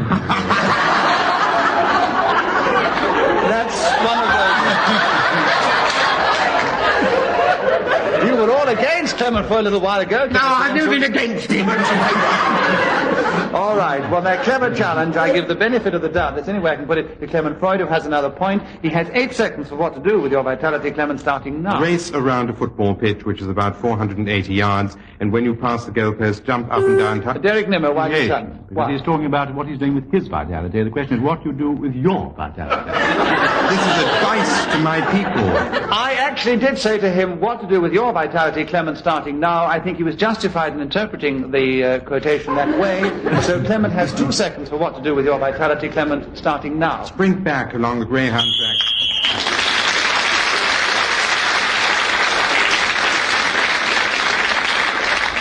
For those who may still be a little vague about the scoring, whoever is speaking when the whistle goes gains an extra point. On this occasion was Clement Freud, who now has a lead. He's actually got 4 points. Kenneth and Andre Melly have got 2. Kenneth and Andre Melly. Sounds like a double act, doesn't it? Kenneth Williams and Andre Melly. Derek Nimmo's got 1, and Derek, you begin the next round. Changing the guard. Derek, that's the subject. 60 seconds, starting now. I always start changing the guard at Edge Hill Station. This is a station near Liverpool, which is in the county of Lancashire. I go along there with 3 friends, armed with stout cudgels. We go down and meet the 4:37 train as it arrives on the platform. As the train stops on the platform, we go and pull the guard out from inside his carriage. He gets so surprised, you have no idea how surprised he gets. And then we proceed to change him. The last time we were changing the guard, we turned him into the... Andre Melly. A hesitation. Yes. It's a pity. I'd love to know what they did there. So, Andre, you take over the subject, having gained another point, with 23 seconds for changing the guard, starting now. Christopher Robin liked watching this very much and went there with Alice to see the changing guard at Buckingham Palace every afternoon after tea. Derek Nimmo. Deviation, she is talking about watching it, not changing it. The subject is changing the guard, not watching the Yes, changing but of she the was guard. not watching No, but Christopher Robin was. Christopher Robin was, and it is still the subject of changing the guard, whether you're watching it or doing it, or even being as devious as Derek Nimmo, physically taking a British Railways guard off and putting other clothes on him, which is a disgusting thought. Yes, absolutely. Derek Andre Melly has another point, and there are 12 seconds left for the change of the guard, starting now. When you have an open fire with coal and wood burning and you have a small baby, it's very advisable to change the guard in front of it, which you Derek had Nimmo, before. why do you challenge? Well, how many guards has she got? I don't know, but she's gained another point. She's only changing one guard, she's changing two guards. She's changing the guard From in front one of to her... another. I'm on your side, Andre. She's changing the guard in front of her fire. There are 4 seconds left for the subject. She's gained another point, and she starts now. I have a small one, and when my baby was born,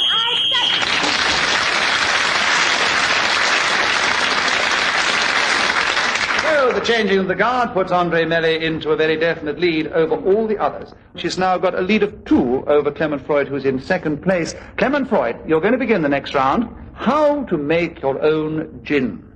Clement, would you talk on that subject for 60 seconds, if you can, starting now? This is an entirely illegal thing to do unless you get permission from the proper authorities. Therefore, in order to make your own gin, you write to the customs and excise authorities demanding permission to install a still in or about your premises. Derek Nimmer, why do you challenge? Still, hesitation.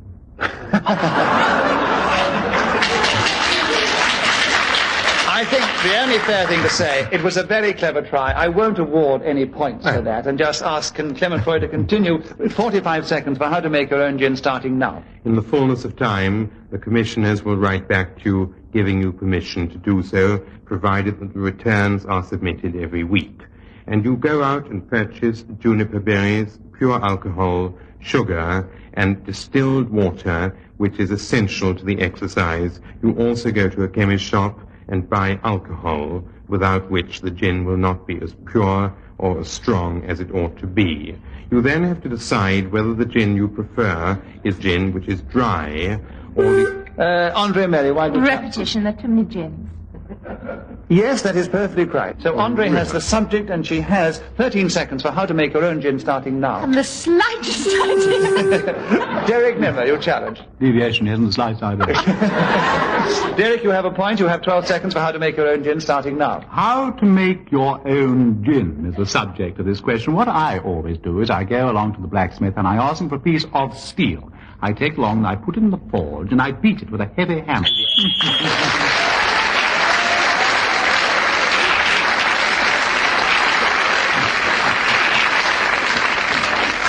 As Derek Nimmer was speaking when the whistle went, he gains another point. He's now equal in second place behind Andre Melly. Kenneth Williams, who's trailing a little, will begin the next round. Kenneth, things I write in my diary. Can you go on for 60 seconds on that subject starting now? Well, I can go on 60 seconds, but I don't know that I can be entirely frank. And, of course, that is the reason why I put these things in my diary. My diary could be called something of a father confessor. And I think it's very delightful to be able to put certain things in your diary which you couldn't possibly say in real life. How often one's dying to say, "Oh, you great bore, shut your mouth." But, of course, you can't. But in your diary you can, and you can put as much acrimony and spleen into it as you like. And needless to say, mine is full of it. I've known to stick pictures in it. I stick bits out of the newspaper in it, along with my very pungent comments. Clement Freud, why do you challenge? Deviation. Why? The question was things I write in my diary, and he's now sticking pictures into it. Yes, that is perfectly correct. Yes, it is. it's true. He's got true. a point. He's got a point in more senses than one, and he has the subject with 17 seconds for things I write in my diary starting now. The things I write in my diary are invariably quotations from Shakespeare. Oh, that we now had here but 1/10,000 of those men in England is what I put on January the 15th. On the other hand, October the 11th to be or not to be.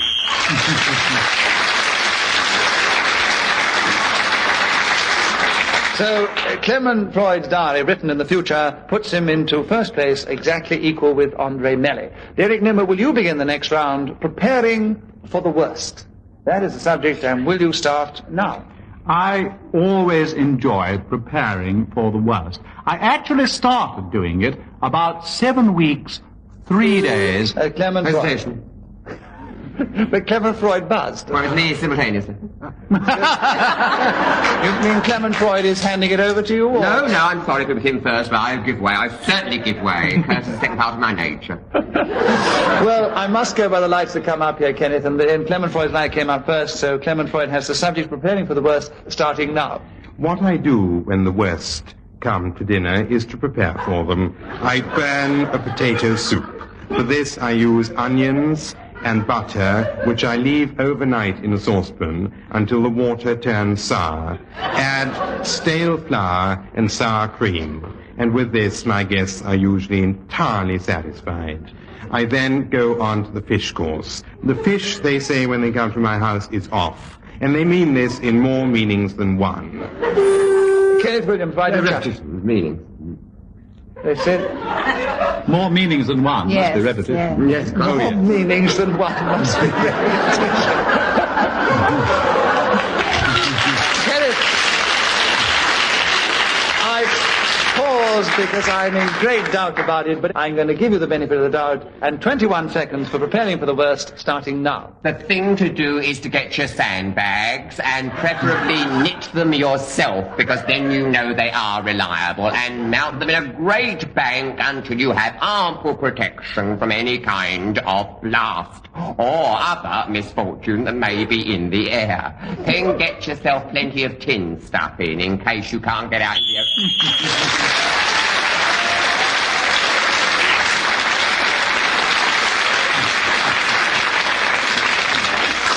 Andre begins the next round. The subject is the ideal man. Andre, would you give us your ideas on this subject for just a minute, starting now? The ideal man is my husband who brings me breakfast in bed without the toast 3 inches thick one side and dwindling to a mere burnt nothing the other.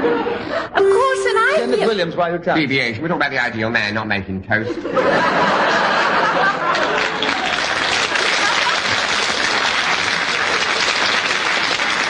We're getting slightly to the stage, Kenneth, where as long as you challenge, the audience will applaud. I haven't challenged for ages. I know you haven't, that's why they applaud.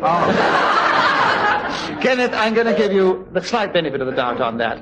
And you have another point, and you have 43 seconds for the ideal man, starting now. The ideal man is something nobody can possibly envisage. I'm being put greatly at a disadvantage here with Clement Freud towering over me. Some sort of psychological... Derek Nimmer, why do you challenge? Well, the subject is the ideal man, and he's talking about Clement Freud.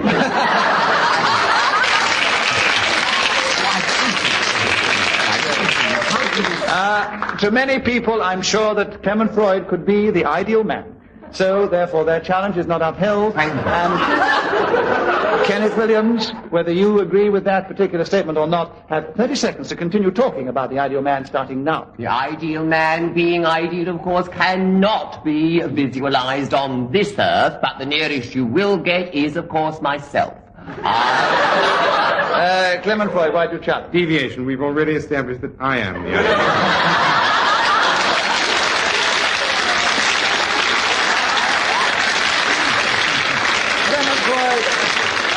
Clement Freud, I must tell you that we have definitely not established that.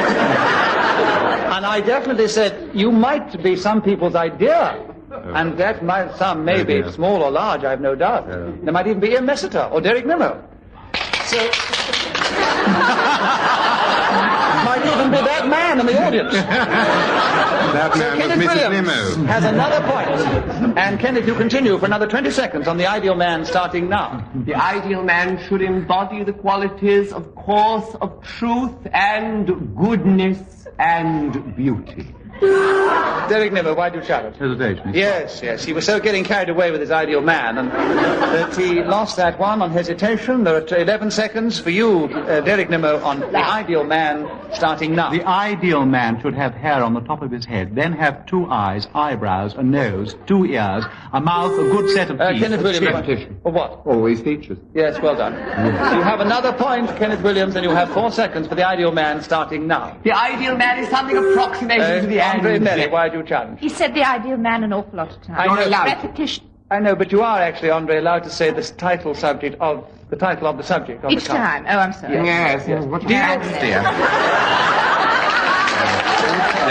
Don't be vicious, Kenneth. Well, It doesn't become you. I'll get off the ground. You've got another point. I get worked up my intellectual flow. Yes. I'm all intellectual flow. And when we come back, your intellectual flow is gone. You only have 3 seconds to gather up your intellectual lower... Gather it up, Whatever it is, Kenneth. And for 3 seconds, talk about the ideal man starting now. The ideal man will materialize if I were able to walk into a mirror, and then I would know.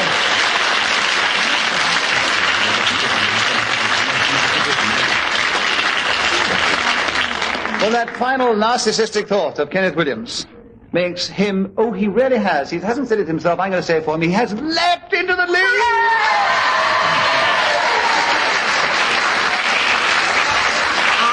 Joy be unconfined. Kenneth Williams, we want you to do as well as you have been doing, and the subject is absolutely in keeping with this now. It's where I get my inspiration.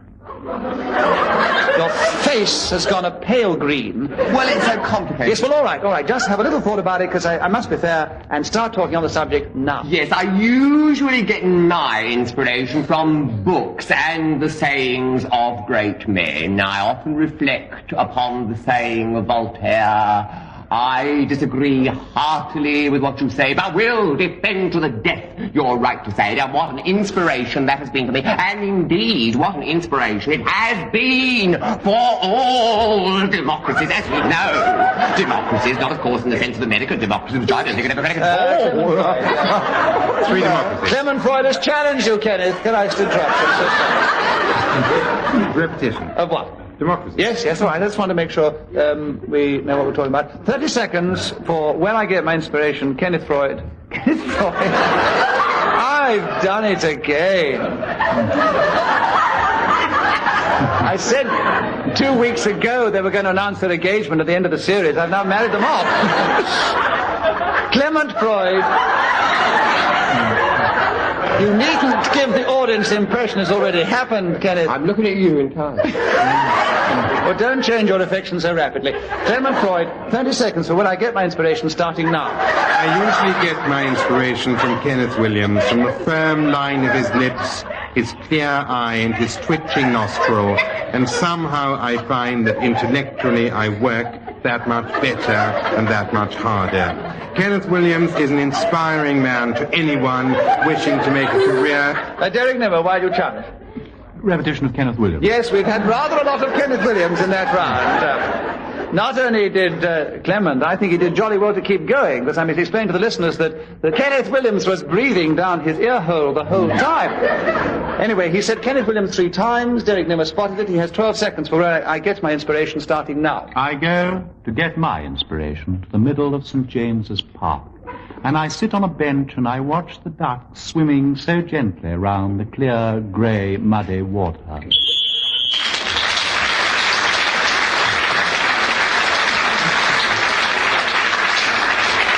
Well, it's a very interesting stage we're at, because for once all 4 of them are very close, and there's only about 3 or 4 points that separates any one from the other.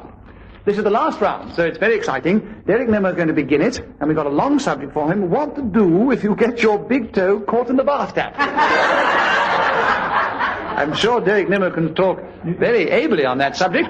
And 60 seconds will do, Derek, starting now. I would like now to tell you what I do when I get my big toe stuck in the bath tap. I shout, help. And if nobody hears my cry, I lie back, and in my hand I have Kenneth Williams' diary. And I read it, and I look at all the pretty little pictures he's stuck in there, and you've no idea how entertaining that diary is. Other things I do, rather, is I have a little dish of food, which has been then... Clement Freud, why are you taking? No, I don't think so. No. He was just naturally playing to the audience. Derek Nimmer, you have another point, and you have 31 seconds for what to do if you get your big toe caught in the bath tap starting now. And as I lie back in the water, I think... Clement Freud, why... Deviation. He's talking about himself. The question is what to do.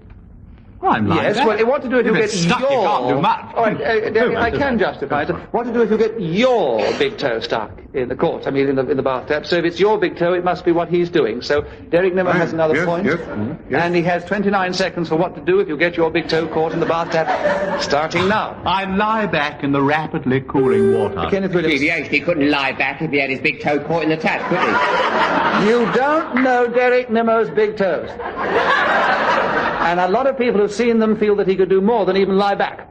So Derek Nimmo has another point. He has 26 seconds for what to do if you get your big toe caught in the bathtub starting now. And I think to myself, what fun it would be to go on to Edge Hill Station and get hold of the guard on the 437. Deviation, Edge Hill Station, got nothing to do with catching your foot in the tap. I'm thinking about what I'm doing. He's thinking what he would do if he got his big toe caught in the bathtub. So I think I think I must give him the benefit of the doubt for the last time. And he has 19 seconds for what to do if you get your big toe caught in the bathtub, starting now. And I think how awfully nice it would be. Clement Freud. Well, if that was the last time we were giving him the benefit.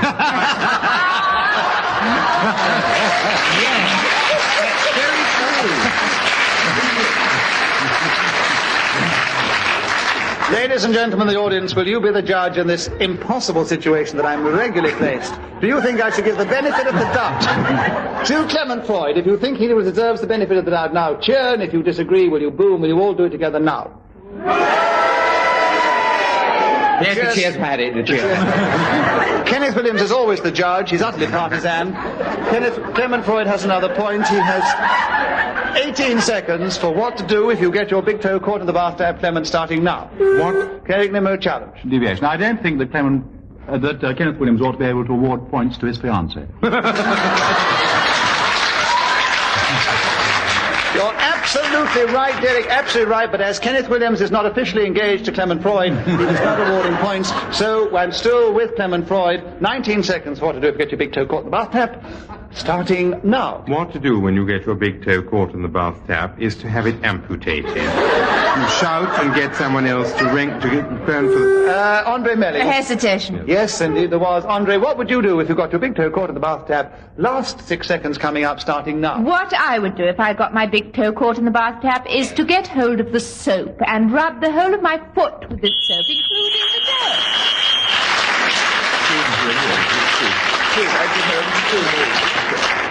Well, that whistle was the final whistle, and what an interesting result we have. It really was, for the first time, very nearly a draw for all. But let me read backwards. I prefer it because I can't read forwards. And Kenneth Williams will start acting to the audience. They might concentrate on what I'm saying. Because the result of the game is that Kenneth Williams and Andre Melly are in a very commanding 4th place. And 3rd place, equal. And just 1 point ahead of them, in 2nd place, is the one and only Derek Nimmo. And just ahead of him, only 2 points, is this week's winner, the unique Clement Freud.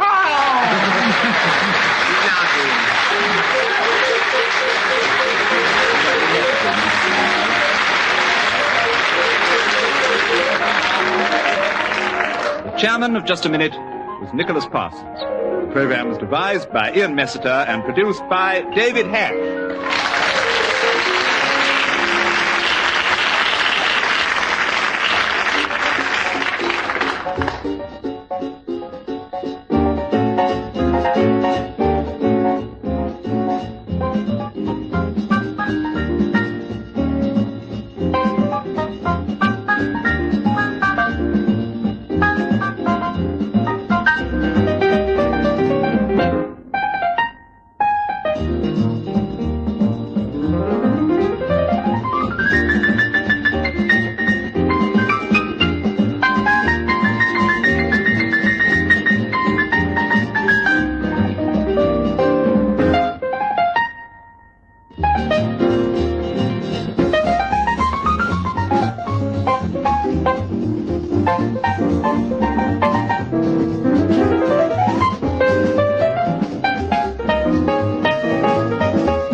we present Kenneth Williams, Derek Nimmo, Amy MacDonald, and Clement Freud in Just a Minute.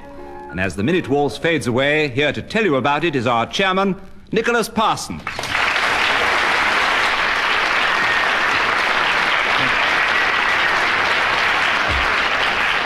Thank you very much. Hello, welcome once again to Just a Minute. And as you've heard, we welcome back once more the lovely Amy MacDonald to try and do battle with these three clever exponents of the game. And they're all going to try and speak, not all together, but separately, on some unlikely subject for just a minute, without hesitation, without repetition, and without deviation. And according to how well they do this, they will score points or otherwise. So let us start off this week with Amy MacDonald. Amy, would you try and speak for just a minute on the subject of how to be good, starting now? Well, it depends very much on what you want to be good at. If you want to be a good doctor, then you go to school and then you go to university for a very long time. And if you work very hard and... Clement Freud, you challenge. Why? Hesitation. Hesitation, alas, yes. Clement Freud, there are 44 seconds left for how to be good, starting now. The best way of being good is by not being bad, by cutting out one's dirty, vicious, and nasty habits, looking up towards the heavens and promising to put sin in its right place and plight oneself to all the right things in life. Derek Nimmo, you've challenged. Why? Hesitation. Yes, I think there was a slight hesitation there. Derek, you have 26 seconds to talk on how to be good, starting now. Well, when I feel particularly good, I go to my wardrobe and I take out my good suit. And I put that on. It's particularly lovely. Kenneth Williams. Deviation. This is not about goodness at all. Good suits, good doctors. It's not about the subject. How to be good. That's the subject. It's all deviation. You make your point with such emphasis, Kenneth. Well, all right, Kenneth, I will award you a point, and you have 19 seconds for talking about how to be good, starting now. The way to be good is to follow one's conscience. This has been proven historically. That is the only way in which you can be good and lead a proper life. Ask yourself daily at the end of the day how Clement much... Freud, you have challenged. Why? Repetition. A repetition of what? Ask yourself daily is repetition.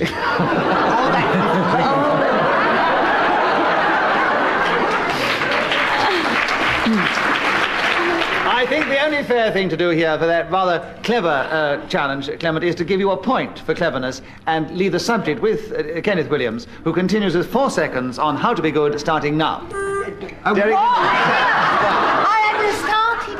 Hesitation. Was it you? All right, yes, 1 second has gone, so probably, and Kenneth didn't speak, so you have another point, Derek Nimmo. And hitherto I've regarded him as a friend. Perhaps you'll have a chance to get your own back, Kenneth. Derek Nimmo, you have 3 seconds on how to be good, starting now. I think the best way to be good, really, is to read the second chapter. He just fixed it so that he was speaking. I should explain for those who may not know the game too well that whoever is speaking when the whistle goes actually gains an extra point. Yeah, and didn't you know it? That was Kenneth Williams referring to Derek Nimmo, who has a slight lead at the end of the first round. Kenneth Williams, will you begin the second round for us? Something I'm sure you can tell us a lot about, because you always seem to give this impression. Yeah. Kenneth, the subject is things I say when I'm happy. All right, I haven't said now. You have 60 seconds starting now. The things I say when I am happy are manifold. I look in the mirror and say, you are Fabe, you really are. Yes, I'm beautiful, simply beautiful. When a rose sees me coming, it wilts. Oh, my physical charms are so ample. I set Ellen of Troy an example. Those are the sort of things I say when I'm happy. I've even been known to do the odd dance. I do the odd pirouette, you see. Clement Freud, why do you challenge? Deviation is things when I say. I mean, things I say when I'm happy. And he's Not some of dance. the things he does, Yeah. exactly. Oh, Right, he's Clement right, Freud? yes. You have a point. And Kenneth Williams has admitted defeat, and there are 33 seconds for things I say when I'm happy, Clement, starting now. I usually look in the mirror and say, mirror, mirror on the wall, who is the fairest of us all? And my mirror, who is extraordinarily honest, says, Kenneth Williams. This is a blow, but in no way stops me from my natural flow. so that I go to my small wife and my large children and say, little ones, I have words to say unto you. I am cheerful and optimistic. Kenneth Williams. There's a definite hesitation. All right, Kenneth, all right, yes, you've got a point. And you have 5 seconds left. You ready? What's the subject? Things I say when I'm happy, starting now. And then I... Clement Freud, you challenge. Hesitate. No, there was no hesitation. Less than half a second when Kenneth Williams has another point. Are you standing by, Kenneth? I have to warn you, I think it's must watch out, you know. And things I say when I'm happy, starting now. Well, fantastic. Clement Freud, you challenge. That was hesitation, yes indeed. There are 3 seconds left for you, Clement Freud, to talk about things I say when I'm happy, starting now. It is a far, far better thing. Derek Nimmer, why do you challenge? Hesitation.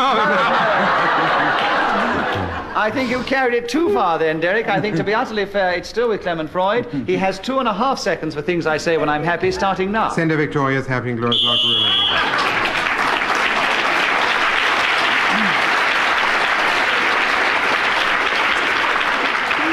Well, as Clement Freud was speaking when the whistle went, he gains an extra point, and with the other points, some of which I think Kenneth helped him get on that round, he has taken a small lead at the end of the second round. Derek Nimmer, will you begin the third round for us? My favorite zoo animal. Can you talk on that subject for 60 seconds, starting now? My favorite zoo animal is Mr. Blenkinsop. He is the attendant in the reptile house. His Christian names are Clement and Kenneth. He was called the first name because his father was a tremendous admirer of Lord Attlee, and his mother called him by the Amy MacDonald, you challenged. Oh, deviation. Definitely he's on to politics now. I thought about my gentleman. Well, I think that was a very clever challenge, Amy. So we give you the subject now of my favorite zoo animal with 41 seconds left, starting now. Oh, at last. And my... Derek Nimmer. Deviation, she said, now at last. She wasn't talking about the And also hesitation, yes. So Derek Nimmer, you have another point, and you have the subject back again of my favorite zoo animal, and there are 39 seconds starting now. And his mother called him Kenneth because she was frightened by the wind and the willows. One of the interesting things about this chap in the reptile house, every day when he comes out, he has little packet of sandwiches with him, and when he opens it up, you'll never guess what's inside. He has a couple of Kenneth sandwiches. Williams, why did you Deviation, this is nothing about my favourite zoo animal. Kenneth Williams, you have the subject. You have 26 seconds for my favorite zoo animal, starting now. My favourite zoo animal is, of course, the elephant. Where else in the world do you see such lugubriously good-natured things? Only... Derek Nimmer, why Hesitation. Hesitation, Derek, you have the subject back of my favorite zoo animal.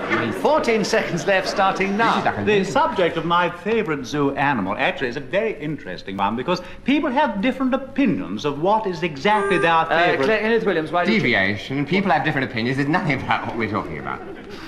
They can have different opinions about the zoo animal. I think it wasn't quite justified, Kenneth, so Derek Nimmer has another point. There are 6 seconds left for my favorite zoo animal, Derek, starting now. So, in the reptile house, he opened a packet of sandwiches. Clement Freud, why do you challenge? I don't know, I didn't seem to have said anything. With all this...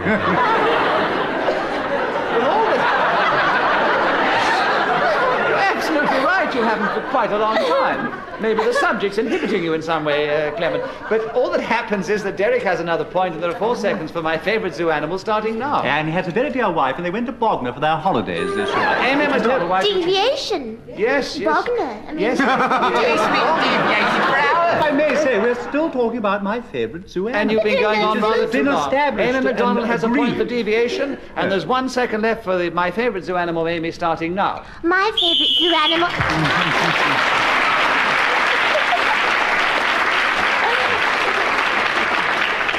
At the end of that round, Derek Nimmer has a lead of 1 over Clement Freud, and Kenneth Williams is in 3rd place, and Amy MacDonald is in 4th place, and Clement Freud, it is your turn to begin. Clement Freud, the common touch. Will you discourse on this for 60 seconds, starting now? One of the commonest touches I ever made was when I went to my bank manager and said, how do I stand for an overdraft? And he said, you don't, you grovel. As a result of this...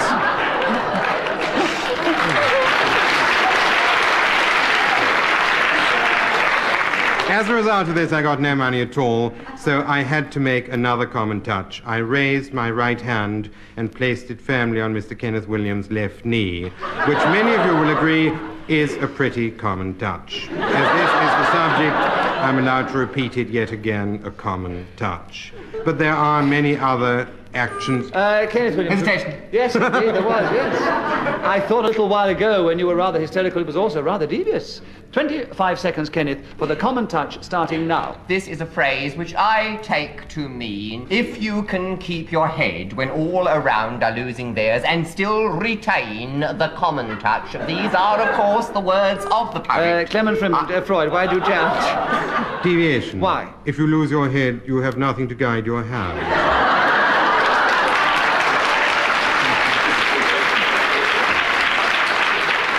A very clever challenge, Clement, but that was your common touch that you were talking about. We're on to a different type of common touch that Kenneth Williams is talking about. So Kenneth has another point, and he has 6 seconds for the common touch starting now. And in a way, the man that wrote those lines did indeed have the common touch because he had mixed with princes and great statesmen and...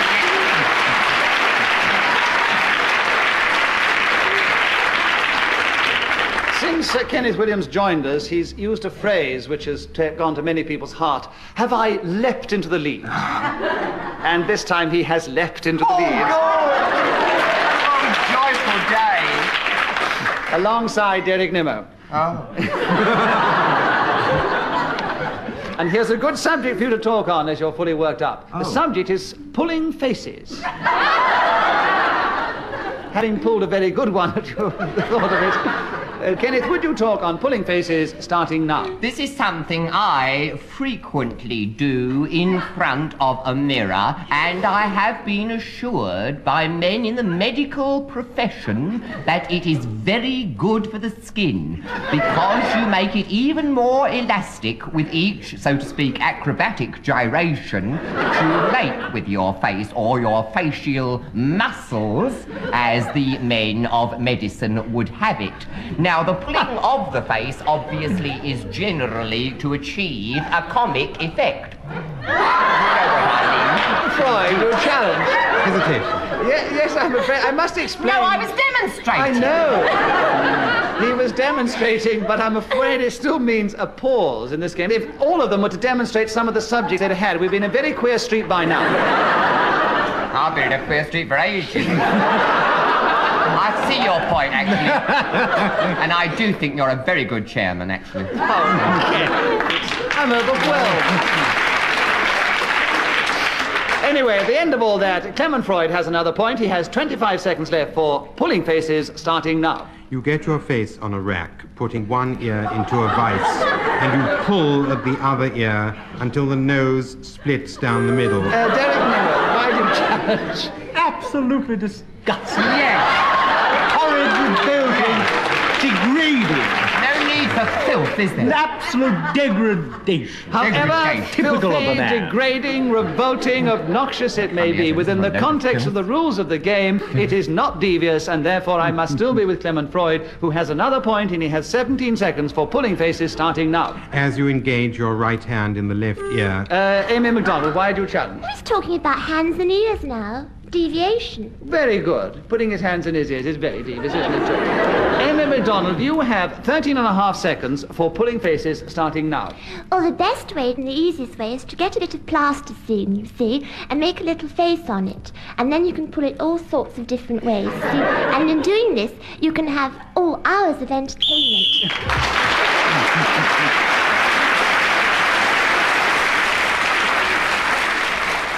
Derek Nimmo, a very erudite subject for you. What Socrates said. Can you talk about that for 60 seconds, starting now? Socrates said many things of tremendous import and fascination. One of the things I suppose that he's most remembered for, really, was one of the things he said just before he died, when he said, "Before I take this poison, I am going to bath myself, to spare the women the toil of washing me down when I'm dead," which I really think is a terribly nice thing to do, don't you? And most considerate and kind. Also, every morning when he used to get up, he used to look across the water and say, "Oh, look at the wine-dark sea this morning." It was quite a catchphrase at the time. Terribly popular it was around here. And other things that he used to say were, "Hello, What Ho, and the Athenian for Hong Kong. Clement Freud, why do you challenge? Deviation. Why? He didn't say what ho. Who am I to say that he said? How do you know? Well, you could always say, because he didn't speak English, he didn't say what ho, sir. Who am I to judge on such a subject as that? Oh, come All on, right. what ho, really? What ho? In ancient Greece, what ho? Probably sure the it's a bit of colloquial so. translation into modern English of some Latin phrase is what ho. So, audience, would you like to tell us what you think about this what ho business? If you think that Clement Freud's challenge was justified, will you please cheer? If you think it was unjustified, will you boo? And will you all do it together now? Derek Nimmo, your what ho gives you another point, and you have 20 seconds for what Socrates said starting now. Towards nightfall, he used to stand on the rock and say, Hong Kong. Kenneth Williams, why? Deviation. Why? Towards nightfall, he used to stand on the rock. We're talking about what Socrates said, not where he Well, what he stood. did. All right, Kenneth, you have another point. You have 16 seconds for what Socrates said starting now. What he actually said was trip over to craggy Ithaca, where Derek the Nimmo, why did you chug? Hesitation. Derek, you have another point, and you have 11 and a half seconds for what Socrates said starting now. My dear wife, would you... Clement Freud, why do you chug? Hesitation. Clement, you have a point, and you have 10 seconds for what Socrates said starting now. What ho, I must get into my bath. Kenneth Williams, why do you chug? Well, obviously you challenged it formally. How can he now repeat it? I lost. It was ruled that he did say what ho. So, Kenneth... I think you didn't quite understand what the challenge was. Yes, he did. Did he? Yes. All right, Kenneth, by not paying attention to the game, Clement Freud has another point, and there are 6 seconds, Clement, for what Socrates said starting now. He also said... Kenneth Williams. Hesitation. Kenneth, you have another point. You have 5 seconds for what Socrates said starting now. He said, trip over from that very quickly, the ancient Grecian Spartacus, where the UA Ulysses, the Waxwell stuffy ear drove in order to pass the siren station.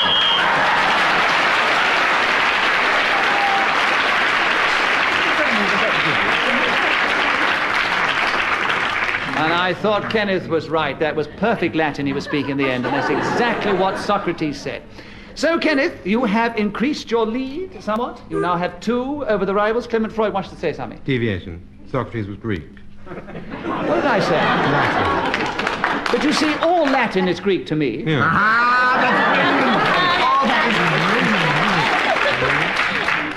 I thought it was rather plebeian. Well, Mr. Plebeian Freud, it is your turn to begin the next round for us. And there are 60 seconds for you to talk on the subject of judging a baby show starting now. This is something which I have been asked to do from time to time. It involves looking at children who mule and puke in public places. You take their limbs one by one and begin by counting... Kenneth Williams, why do you challenge? Well, I think it's a disgusting load of filth. Take their limbs one by one. So you're challenging on what score? The deviation, of course. Yes, if you're going to dismember them, that is deviation. Exactly. So, Kenneth, you have the subject. There are 47 seconds for judging a baby show starting now. What you go by when you're judging the baby show is health, a general appearance, of course, natural features like lovely blue eyes and blonde curls. So after health and disposition and... Derek Nimmo, why do you challenge? Repetition after health. We had health before, do you see? All right, Derek, you have a point. You have 32 seconds for judging a baby show starting now. I love judging baby shows, actually. It's one of the fascinating things that one is asked to do sometimes, right? And you get all these beautiful children there in front of you. Amy MacDonald, why do you challenge? Well, he's stopped talking about babies and he's talking about children now. Yes. Yes, very good. Deviation. All right, Amy, you have another point, and you have 23 seconds for judging a baby show starting now. Well, I never... Clement Freud, why do you... Hesitate. Damien MacDonald has another I'm point. She only didn't breathing. hesitate. No, it's all right. You have 22 and a half seconds for judging a baby show starting now. What? Has another hesitation. Well, all right, Clement, you got it this time. There is 1 point to you. 21 seconds for judging a baby show starting now. It is essential that all children should have 10 fingers and 10 toes, otherwise their chances of success... Kenneth Williams, why do you challenge? Luke, nobody could have 10 fingers. You're quite right.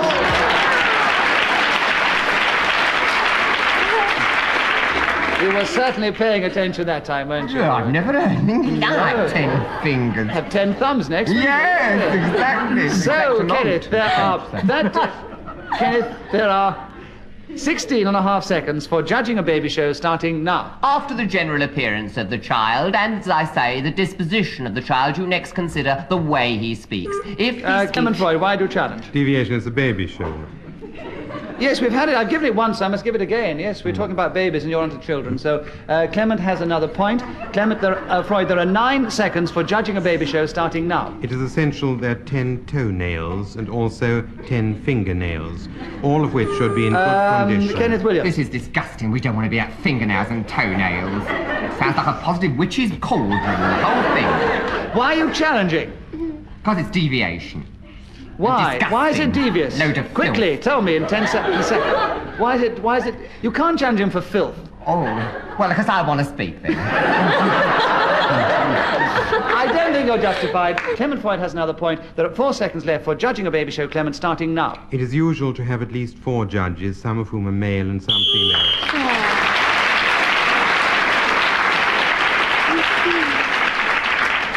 At the end of that round, it is a very exciting situation. Kenneth Williams still has the lead, but only 1 in front of Clement Freud, who is only 3 in front of Derek Nimmo. Amy MacDonald is trailing a little, but now comes her chance with the subject of the last time I played hockey. Amy, I'm sure you can tell us a lot about that. 60 seconds will do, starting now. Well, the last time I played hockey, a very strange thing happened. You see, we were all assembled on the field and about to start to play, when all of a sudden, the captain, the hockey... Derek Nimmo, why do you challenge? Hesitation, alas. It wasn't hesitation. I was stuttering, I didn't... Yes, but she said the cup captain. I know. And it was her cup captain, you see, so she has another point, and there are 47 seconds for the last time I played hockey, Amy, starting now. Well, the last time I played hockey, as I said, a very funny thing happened. Derek Nimmo. Repetition, as I said. Yes, that's a clever challenge, which I can only award to you, Derek. There are 45 seconds for you to take up the subject. Are you quite finished playing with Amy MacDonald? Put me down. If you'd like to put Amy MacDonald down. Now, will you talk about the last time I played hockey? Derek Nimmo, starting now. The last time I played hockey, I said, ha, ha, ha, ha, ha, ha. Clement Freud. Repetition. Of ha, ha, Of ha. ha, ha, ha, ha. Clement, the last time I played hockey, 40 seconds, starting now. Was in a muddy Berkshire field where I went to school and was told to play in a purple and green shirt against another side which was called Bracknell. My position... Amy MacDonald, why do you challenge? Hesitation. Yes.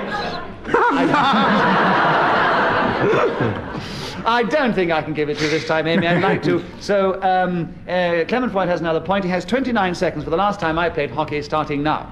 My position was left half, and I was ordered to hit the ball to the right back in what was called a bully off, which we did with some skill. Our sticks went up and down, met 2 more... Derek Nimmo, why do you challenge? Repetition, sticks going up and down. Oh, yes. Very repetitive. Yes. As I think this is the last round, and we want to make it as keen as possible, Derek Nimmo, you have another point. You have 18 seconds for the last time I played hockey, starting now. I was on a patch of gravel in Famagusta in Cyprus. We only had 7 men on each side because we couldn't boast a full team. Kenneth Williams, why You do only had 7 men on each side. He wasn't playing hockey, therefore it's deviation. Yes, indeed. It was playing a very strange kind of hockey indeed. Indeed it was. I bet his hockey is strange, too. I can tell you things make your hair curl, dear. Well, you have 10 seconds in which to tell us about these things, Kenneth. Work them into the last time I played hockey, starting now. The last time I played hockey, my heart was young and gay. I saw the blossoms in the field. Derek Nimmo, why do you challenge? I shouldn't think his heart was ever young. Some people think that Kenneth Williams' heart is forever young and gay. So Kenneth has another point, and he has 4 seconds for the last time I played hockey, starting now. And I saw the laughter of my heart in every street cafe. I saw the same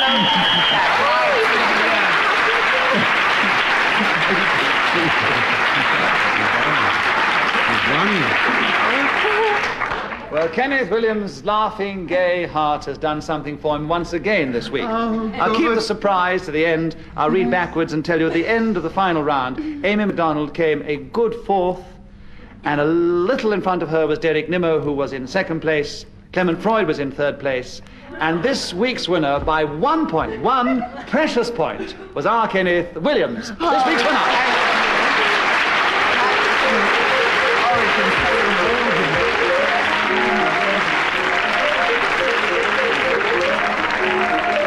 Our chairman of Just a Minute was Nicholas Parsons. The program was devised by Ian Messiter and produced by David Hash.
We present Kenneth Williams, Derek Nimmo, Clement Freud and Geraldine Jones in Just a Minute. And as the minute waltz fades away, here to tell you about it is our chairman, Nicholas Parsons. Thank you. Thank you very much indeed. Hello, welcome once again to Just a Minute. Now, let us begin this week with the person that we welcome back, Geraldine Jones. Geraldine, the subject for you is how best to colonize the moon. Can you try and talk on that for 60 seconds starting now? The only possible justification for the enormously expensive space exploration is the possibility that by indulging in it, we shall be able to colonize the moon with all the people we hate most. Top of my list would be people who write leaders in newspapers telling us what we should think, and close behind them would be the people who write letters to those papers beginning pompously, surely that your correspondent knows so-and-so, so-and-so. Derek Nimmo, you have challenged. Why? Repetition. So-and-so, so-and-so, so-and-so. You're quite correct. That was a repetition, so Derek gains a point and he takes over the subject, and there are 30 seconds for how best to colonize the moon, Derek, starting now. I think the best way to colonize the moon is to go off there on a little rocket, and when I landed, I would pitch a little tent and get out my billy can. Clement Freud, you've challenged. Why? Repetition. What? Little, little, little. And I get there. Yes, he did. He went in a little rocket and he pitched a little tent. You're quite right. Clement Freud, you've gained a point. You have the subject. How best to colonize the moon starting now. The best way of colonizing the moon is getting hold of the Chinese and sending them all there, every single one of them. Derek Nimmo, you've challenged. Why? Repetition, every single one. Every single one is repetition. I wouldn't know at all. I don't think it is correct. 600 million of them. It's very repetitive. I think you're confusing it with... It's a very clever challenge, Derek, but I think you're confusing the two issues of the Chinese who've been repeating a certain function to produce. I think you meant reproduction, didn't you? Well, the Chinese have been repeating their cells. Yes, I know. But Clement Freud, in this instance, I don't think was repeating himself, so he has another point for having an incorrect challenge against him. He has 4 seconds for how best to colonize the moon starting now. The best way of colonizing the moon is getting the Japanese not to go there.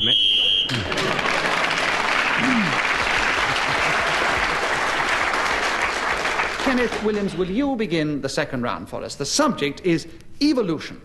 Kenneth, can you talk on this vast subject for 60 seconds, starting now? Well, roughly speaking, of course, this means the process of growth and development, you see, in the world. Of course, you could apply it to many things, but most of us think of evolution in terms of the world, you see, and how it... Derek Nimmer, you've challenged. Why? Repetition of juices. Yes, there was 2 you sees, I'm afraid. Derek Nimmer gains a point. He gains the subject. 45 seconds left for evolution. Derek, starting now. Evolution means the development of a particular species over a period of time, and it's involved... Kenneth Williams, why do you... A deviation doesn't mean that at all. Well, actually, it can mean the development of a species. Yes, he said it means that, meaning it only that, because it doesn't, you see. He should have said that, otherwise it's not I think you're trying to browbeat. You're trying very hard, but I'm not going to be browbeaten. There are 40 seconds for Derek Nimmer to continue on evolution with another point, starting now. The best way to illustrate to Mr. Kenneth Williams what evolution really means is for him to get a jar of little fruit flies, and if he separates all the male flies from the lady ones and puts them in separate pots and then mixes them together... Clement Freud, you buzz first. Why? Hesitation, alas, yes. Clement, there are 26 seconds for evolution with you now, starting now. One of the lesser books of the Bible is, of course, called the Book of Evolution. Derek Nimmer, why do you challenge? It's so minute that it doesn't exist. Deviation. Derek Nimmer has a point.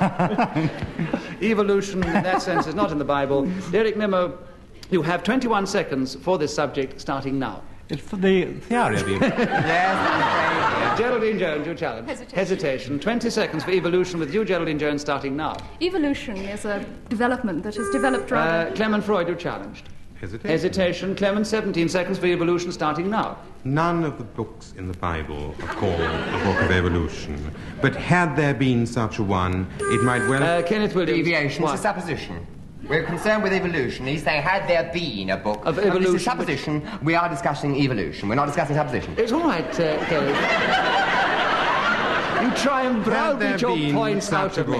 Should I go on? No, I'm going to give it to Kenneth. It's 10 seconds for you with evolution, Kenneth, starting now. Evolution is in itself the most extraordinary example, historically, of the foolhardy nature of anyone thinking that the way things begin is the way they're going to end up.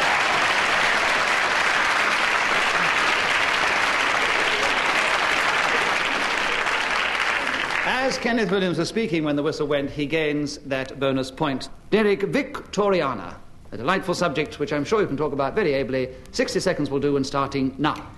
The Victoriana is one of those rather nasty words with the suffix ana attached to them, like Americana. But in this case, it means an interest or a collection of things of the Victorian era, things peculiar to that particular period.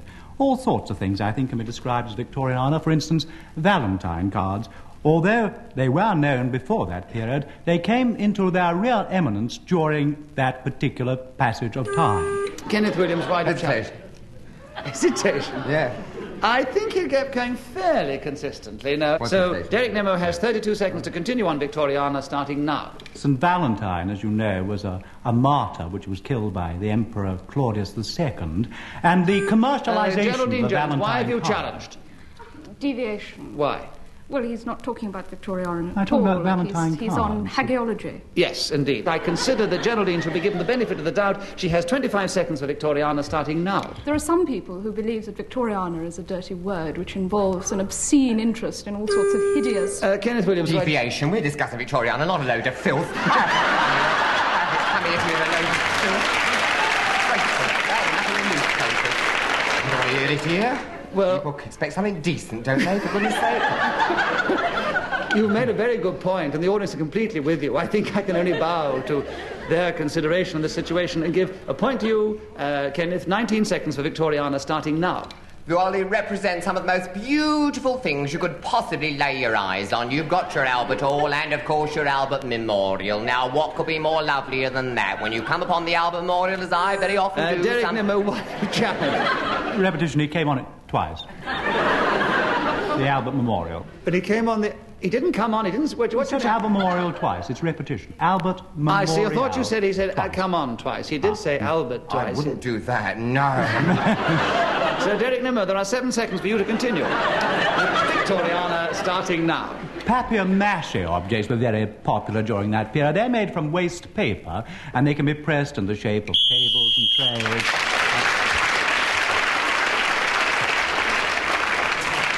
Well, as Derek was speaking when the whistle went, he gains another point, and he's taken a lead of 1 over Clement Freud. Geraldine Jones, will you begin this round? Taking photographs, 60 seconds, starting now.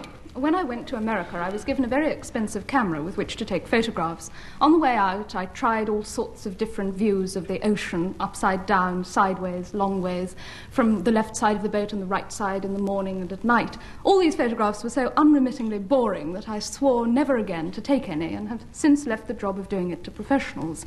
My best experience of how they go about it was when I had a picture taken of myself for a glossy magazine. I was led into a rather shabby room by a little man who was aided by minions. Clement Freud.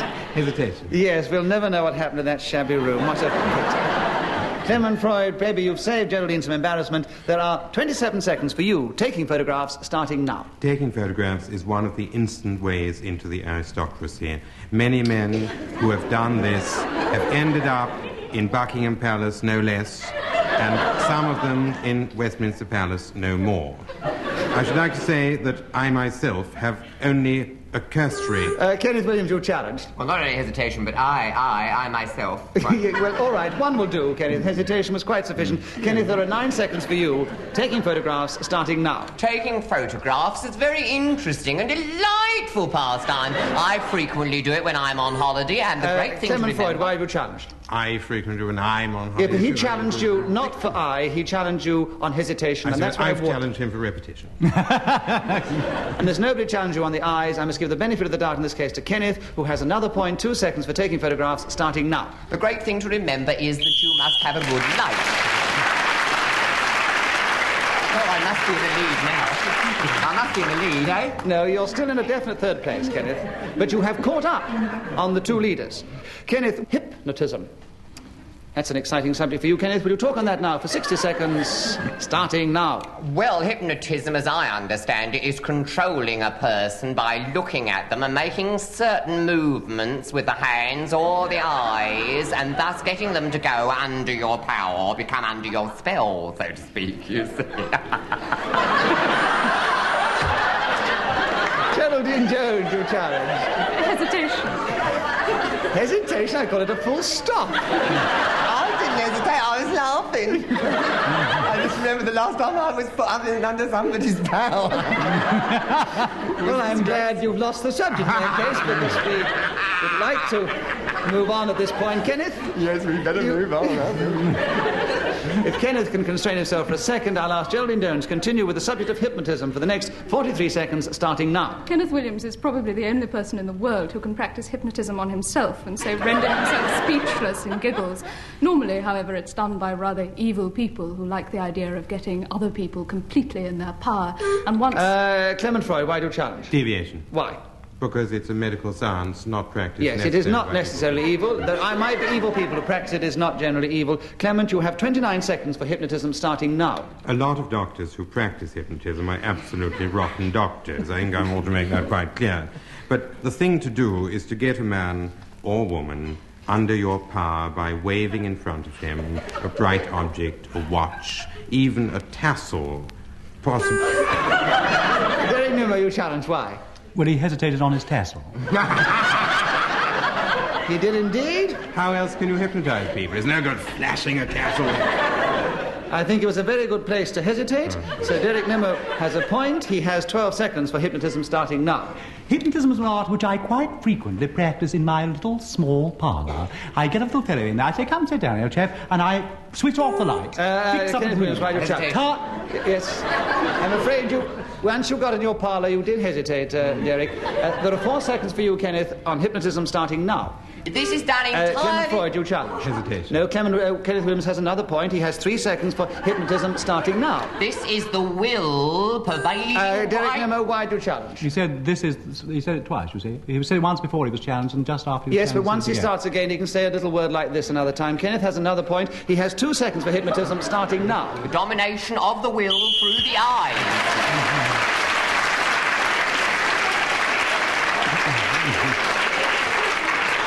Well, what a thrilling state of play we're at. That last round has put Kenneth Williams into the lead. Oh, hooray! Oh, hooray! I never win. Alongside Clement Freud and Derek Nimmo.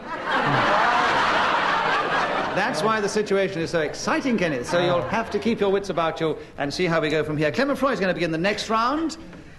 A fascinating subject, stuttering. Can you try and talk in this game for 60 seconds on that subject, Clement, starting now? Stuttering is a certain defect in the speech process which causes people not to be able to speak fluently and must on no account be mixed up with hesitation. I will therefore give you a short...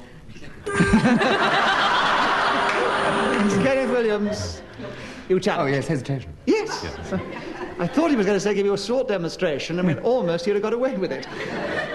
Kenneth, you have 45 seconds for stuttering, starting now. A very eminent man once told me that this never occurred during the recital of lyrics or any form of poetry or song.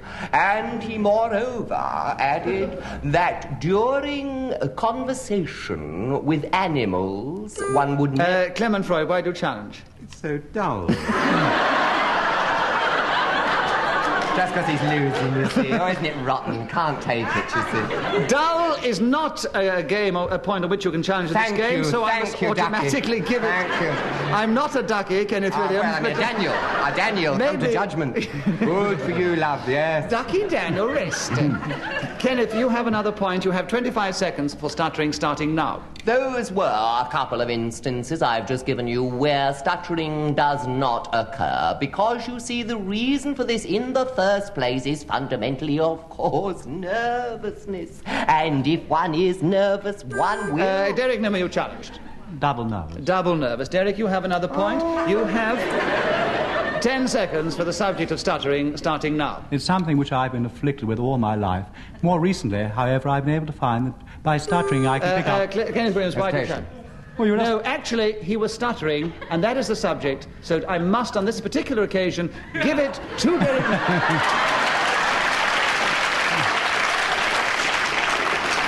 And the audience agrees, so you needn't look like that. They're only sorry for his impediment, Ducky. Getting the sympathy. Well, if you want to be like that, then his impediment has gained him a point on this occasion. So I shall come on with a crutch next.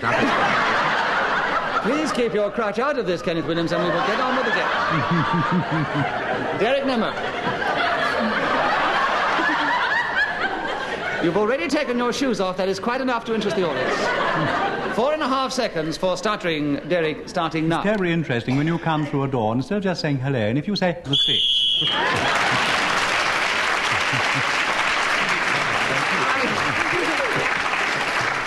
Derek Nimmo, would you begin the next subject? It could almost be connected. It is called habits. I'm not called. That is the subject, habits. 60 seconds, starting now. Habits are garments that are worn by people of various monastic orders.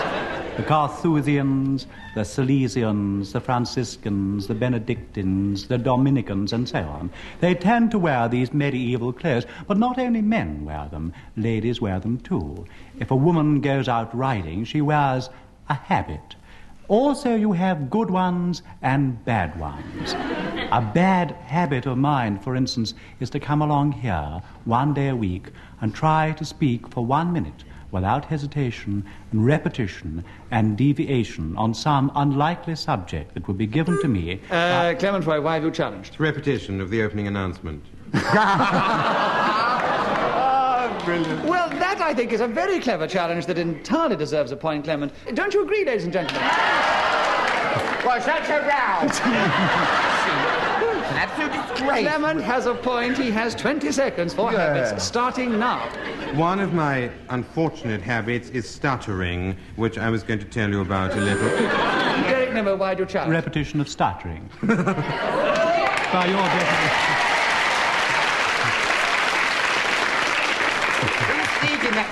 Now, you see, this is a very difficult situation. Well, you've landed yourself in it, darling. All right, lovey, I'll give it over. All right. As Clement, I gave the benefit of the doubt to Clement last time. You have it this time, Derek Nimmo. You have another point, and you have 13 seconds for habits starting now. Sometimes I go into a greenhouse with a little can of water and I squirt it onto tomato plants. This is a rather curious habit that I've fallen into in recent years. Other times, particularly on Wednesday...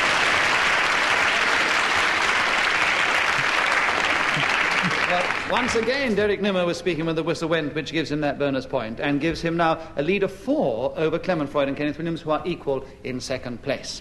Geraldine Jones, who is trailing a little, but perhaps you can make it up this time on the subject of sewing. A delightfully feminine subject, Geraldine. 60 seconds starting now.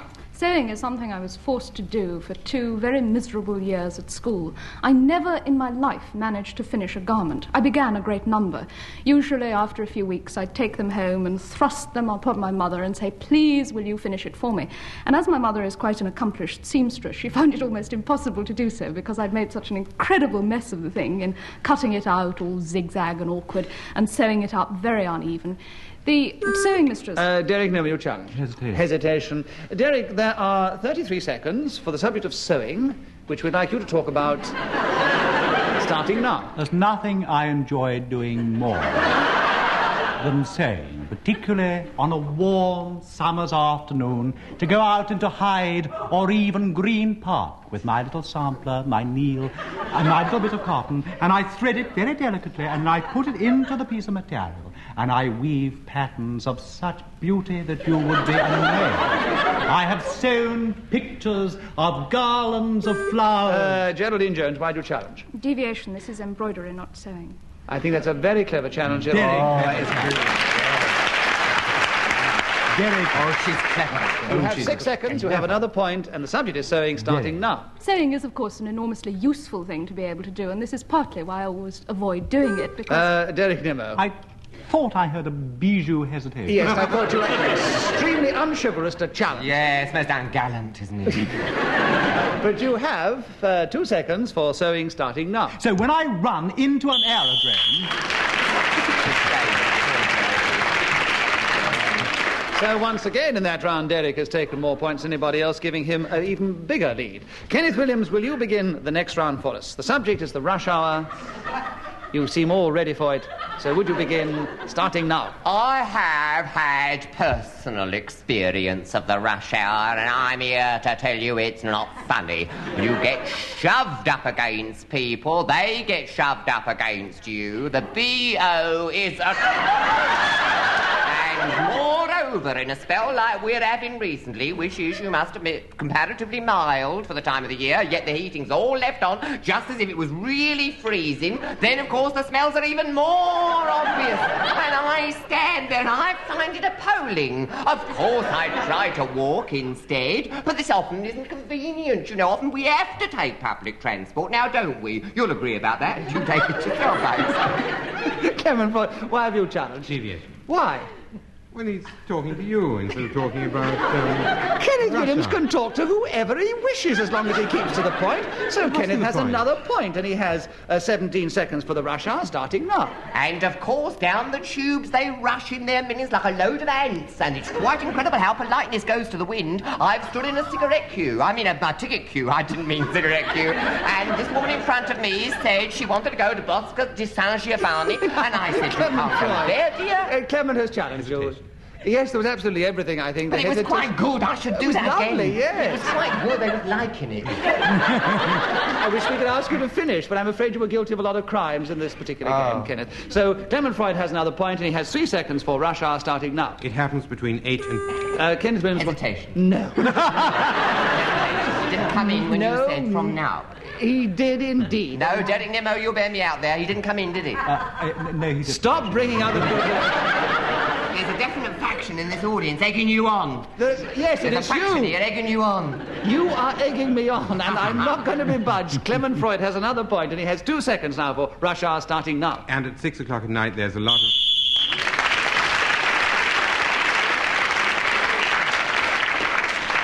of... Clement Freud, it's your turn to begin the next round. A subject that I think has been specially chosen for you, computerizing the kitchen. Can you talk on that subject? 60 seconds.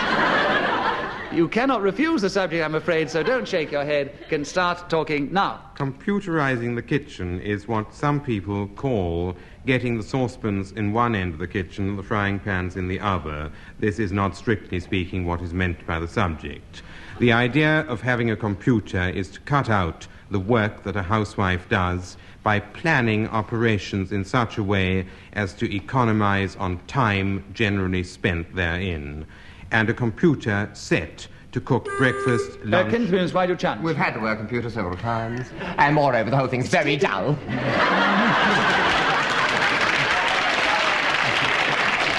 Kenneth, you don't have to play to the audience to get your points. It's the subject. No, computerizing the kitchen, Clement, is the subject, and you use the word computer twice. So Kenneth Williams gains a point. He has 33 seconds for computerizing the kitchen, starting now. Yeah, well, this means, of course, that a robot will take over doing what the housewife did formerly, and I do not think this can be described as a good thing. Any housewife will tell you... Oh, I repeated myself. Clement Freud. Hesitation after I repeated myself.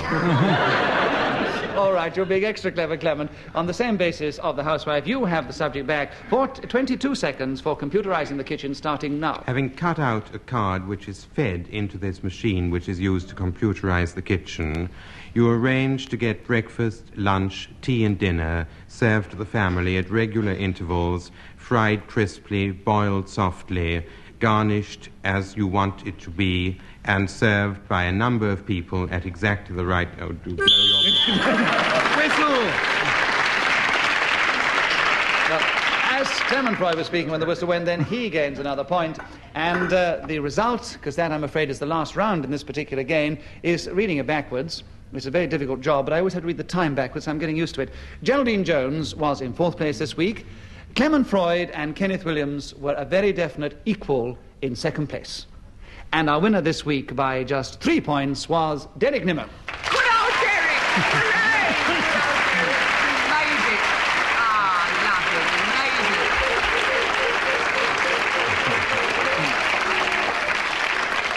The chairman of Just a Minute was Nicholas Parsons. The programme was devised by Ian Messiter and produced by David Hatch.